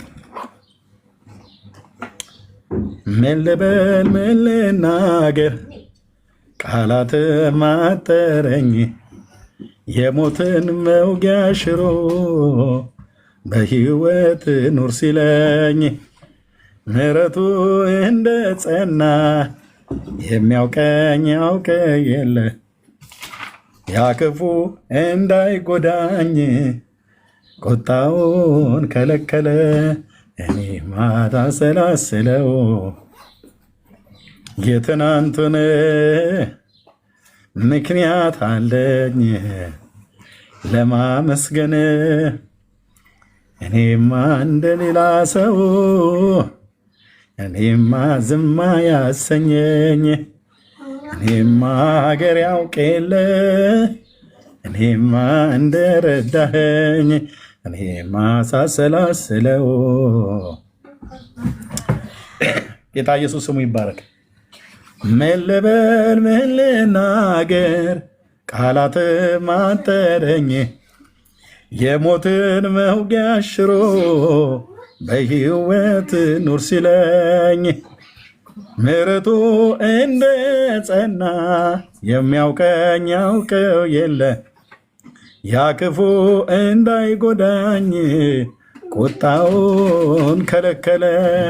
እኔማ ሳሰላስለው እኔማ የትናንቱን እኔማ ምክንያት አለኝ ለማመስገን።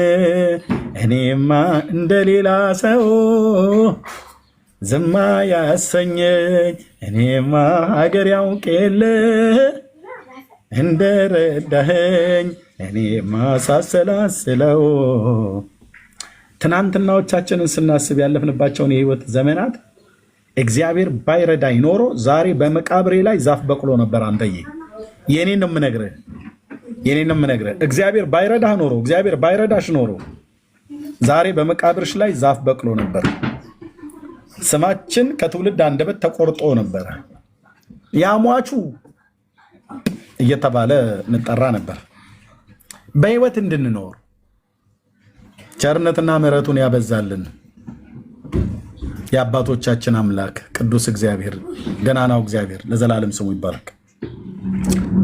ምን ልበል ምን ልናገር ቃላት ማጠረኝ የሞትን መውጊያ ሽሮ በህይወት ኑር ሲለኝ ምሕረቱ እንደ ጸና የሚያውቀኝ ያውቀው የለ ያ ክፉ እንዳይጎዳኝ ቁጣውን ከለከለ።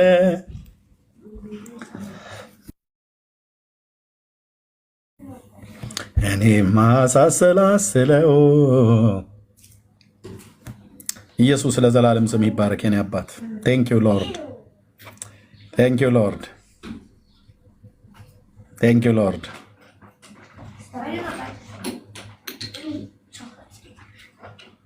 ምን ልበል ምን ልናገር ቃላት ማጠረኝ የሞትን መውጊያ ሽሮ በህይወት ኑር ሲለኝ ምሕረቱ እንደ ጸና የሚያውቀኝ ያውቀው የለ።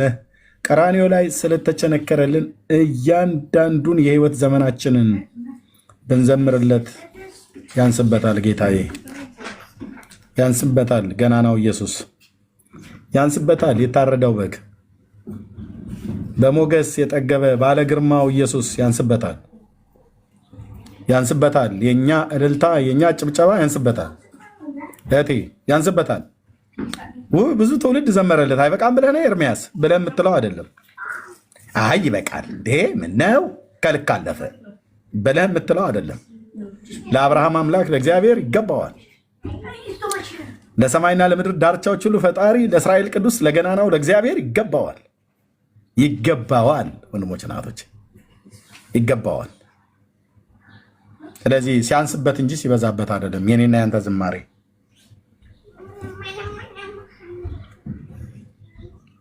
ጌታ ኢየሱስ ለዘላለም ስሙ ይባረክ። አንተ ምስጋናዬ ነህ፣ አንተ ምስጋናዬ ነህ፣ አንተ ምስጋናዬ ነህ ለዓመታት። ሃሌሉያ። አንተ ምስጋናዬ ነህ፣ አንተ ምስጋናዬ ነህ፣ አንተ ምስጋናዬ ነህ ለዘመናት። አንተ ምስጋናዬ ነህ፣ አንተ ምስጋናዬ ነህ፣ አንተ ምስጋናዬ ነህ ለዓመታት። ኢየሱስ ለዘላለም ስም ይባረክ። ጌታ ምስጋናዬ ነህ፣ አንተ ምስጋናዬ ነህ፣ አንተ ምስጋናዬ ነህ ለዘመናት። ክፉ ሲመጣ ያመለጥኩበት ኤርሚዬ ቀጥል ቀጥል፣ በእናትህ ምስጋናዬ ነህ፣ አንተ ምስጋናዬ ነህ፣ አንተ ምስጋናዬ ነህ ለዘመናት። የሆነ እኮ ጊዜ እኮ ዘምረን እኮ የምናቆም እኮ አይደለም ወንድሞች። የዘመናት ምስጋናችን እኮ ነው። የዘመናት ምስጋናችን፣ የዘመናት ዝማሪያችን፣ የዘመናት እልልታችን፣ የዘመናት ደስታችን፣ የዘመናት ሰላማችን በህይወታችን በቤታችን የገባ የእግዚአብሔር ሰላም ሰላሜን እሰጣችኋለሁ ሰላሜን እተውላችኋለሁ ብሎ እንዳለ የተተወልኝ ሰላም በክርስቶስ ኢየሱስ ያገኘነው እረፍት። ስለዚህ ነጋ ጠባ ብንዘምር ለዚህ ጌታ ይገባዋል እኮ። አንተ ምስጋናዬ ነህ፣ አንተ ምስጋናዬ ነህ፣ አንተ ምስጋናዬ ነህ ለዘመናት። ጌታ ምስጋናዬ ነህ፣ አንተ ምስጋናዬ ነህ፣ አንተ ምስጋናዬ ነህ ለዓመታት። ኢየሱስ ለዘላለም ስም ይባረክ። የኔ አባት ሃሌሉያ፣ ሃሌሉያ፣ ሃሌሉያ። ይህን ጌታ ወገኖቼ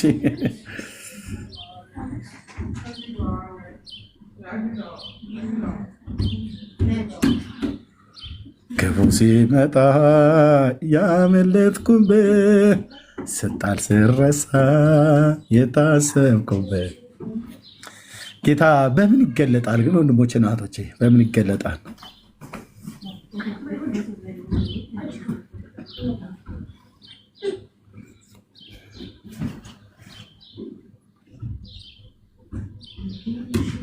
አንተ ምስጋናዬ ነህ፣ አንተ ምስጋናዬ ነህ፣ አንተ ምስጋናዬ ነህ ለዓመታት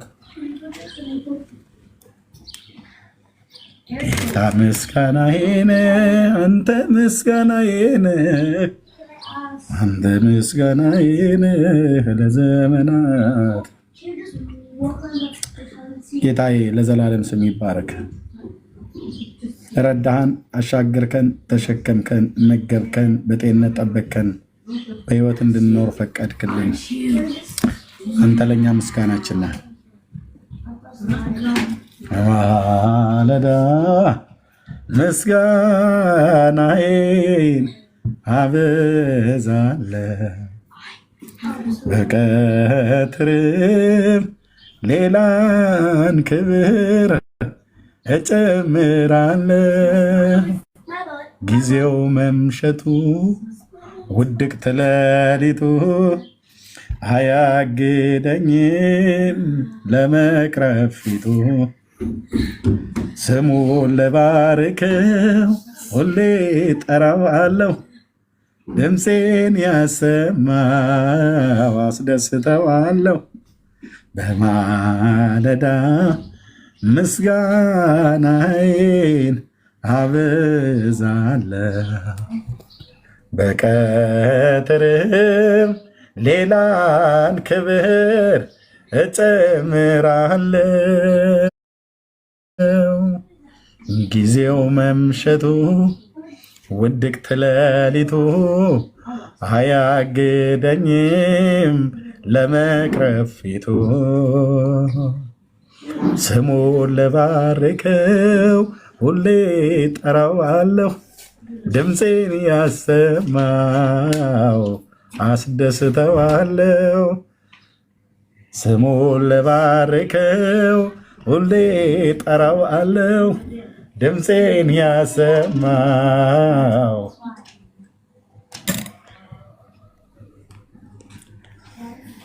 ምስጋና እግዚአብሔር ከኔና ከአንተ ከአንቺ ይፈልጋል።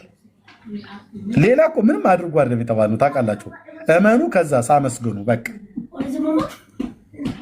የከንፈሮቻችሁ ምስጋና ስጡን የተባልነው። አሁን በጎተታ አምጣ ተባልክ አልተባልክም? በእውነት የሚቀጥለው ዓመት ላይ ዳለቻ በጊዜ ሙሉ ወንጌል ቤተክርስቲያን መጥተህ እረር ተባልክ አልተባልክም? አልተባልክም። እሱን ከሆነ የአንድነት ጊዜ ከቅዱሳን ጋር ህብረት የምናደርግበት ጊዜ ላይ መጥተህ ልታርድ ትችላለህ። በእውነት ቃለ ሕይወት ቤተክርስቲያን ልትሰዋ ይገባል አሉ። ምን በሬ ይዘህ መጥተህ አሉ አላሉ? ሁሉ ቀን ምንድነው ጌታ የፈለገው?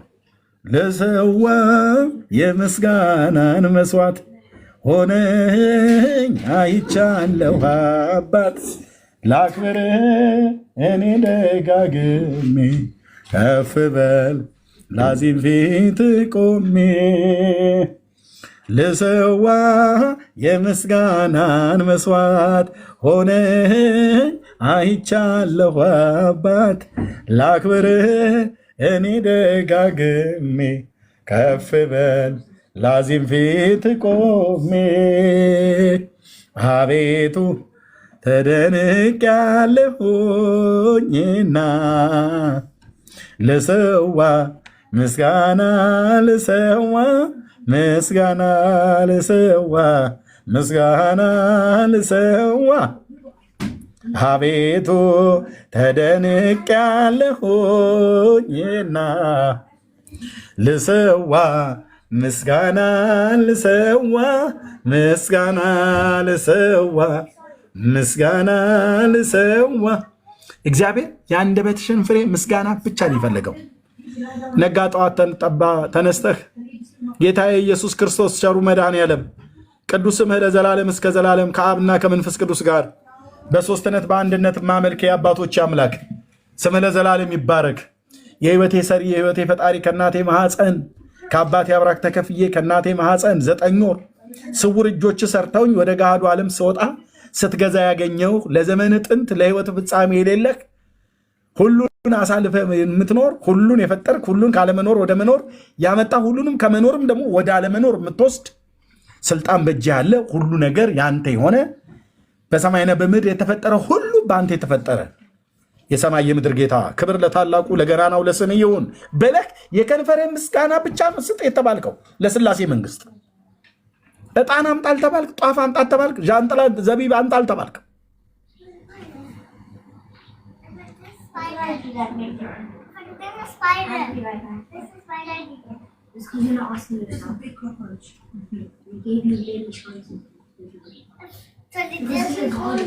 Thank you Lord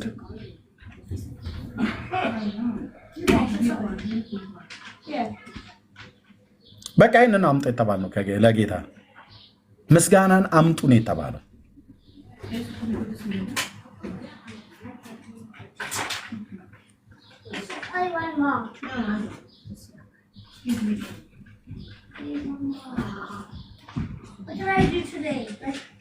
እግዚአብሔር ለዘላለም ስሙ ይቀደስ እግዚአብሔር በሚያመሰግነው ሰው እንዴት ደስ እንደሚለው ልነግራችሁ አልችልም ወንድሞች እናቶች ስለዚህ አመስጋኞች ነው ዘማሪዎች ነው ኦኬ ለጌታ እንዘምር በልባችሁ ተቀኙለት ዘምሩለት ነው ብሎ የሚለው መጽሐፍ ቅዱስ ዘምሩለት ተቀኙለት በቅዱስ ስሙ ተጓደዱ በቅዱስ ስሙ ታመኑ በቅዱስ ስሙ ታመኑ ወንድሞች እናቶች በቅዱስ ስሙ ተጓደዱ በቅዱስ ስሙ ታመኑ በቅዱስ ስሙ እንታመን በቅዱስ ስሙ እንደገፍ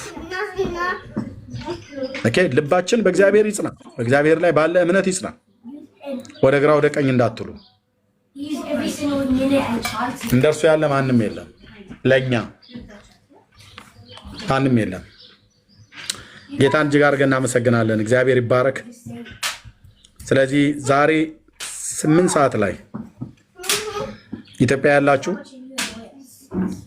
በጊዮን ሆቴል በሚደረገው ፕሮግራም የዳጊዬ ዝማሬ ላይ እንዳትቀሩ ጌታን እዛ በዝማሬ በምስጋና ከፍ ከፍ እናድርግ ጸጋ ይብዛላችሁ ያለውበት ቦታ ጥሩ አይደለም ሰሞኑን እኔ ጋር እንግዲህ ልጆቼ ስኩል ሆሊዴይ ነው ዝግ ስለሆነ ከልጆቼ ጋር ጊዜ እያሳለፍኩ ነው ያለሁት ለዛ ነው የጠፋሁባችሁ ጌታ ቢፈቅድ እና ብንኖር የወንጌሉ ስራ ይቀጥላል ጥያቄ ያለው ሰው ካለ ግን የተወሰኑ ሰዎችን ጥያቄ መቀበል እችላለሁ ያለ ሰው ካለ እዚህ ገስት ላይ ካላችሁ ጥያቄ ያለ ሰው ካለ ዳጊ ያለ ጥያቄ የለኝም ከቻልክ በውስጥ ማለት ችግር የለም እሺ ሰላም አሉ አረ መልስልሃለሁ መልሼልሃለሁ አሁን በርታ ወንድሜ ሰላም አሉ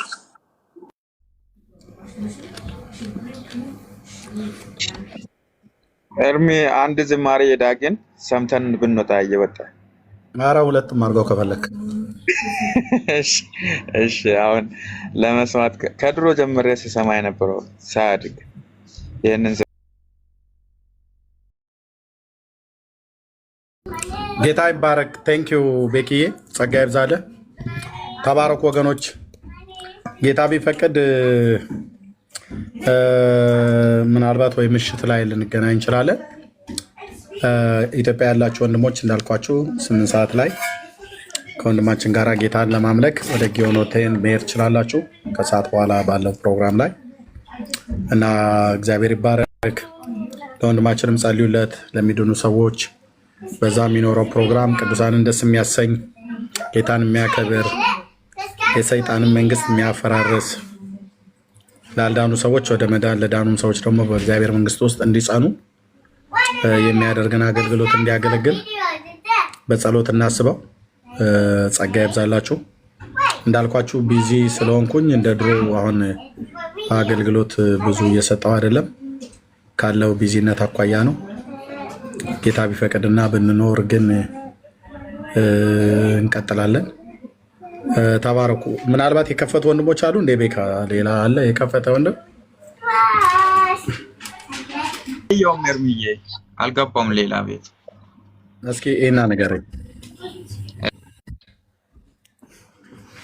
ሌላ የከፈተ ሰው አለ እንደ ወገኖች? እስኪ ይሁን ነገሩ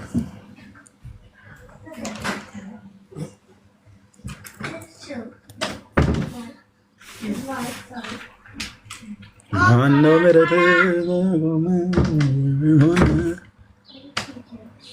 የለም አይደል? ኦኬ ካለ ወደዛ የኛ ልጆች አልከፈቱም። ኤርሚዬ በቃ ያ በኋላ 8 ሰዓት አካባቢ ያው ላይቭ እንዳልክም ላይቭ ስለሚገባ እዛ ፕሮግራሙ ላይ ስለሚሆን እዛ እንከታተለዋለን። እንዳልክ ላይቭ አለ። መልካም በቃ ተባረኩ። ሰላም ሁኑ። ጸጋ ይብዛላችሁ። ጸልዩልኝ፣ ለኔም ተባረኩልኝ። ሰላም ሁኑ። አሜን። እርምዬ ሰላሙን ጌታ ይባርክ። እደውልልሃለሁ። እሺ እሺ እሺ እሺ ወንድምነት እሺ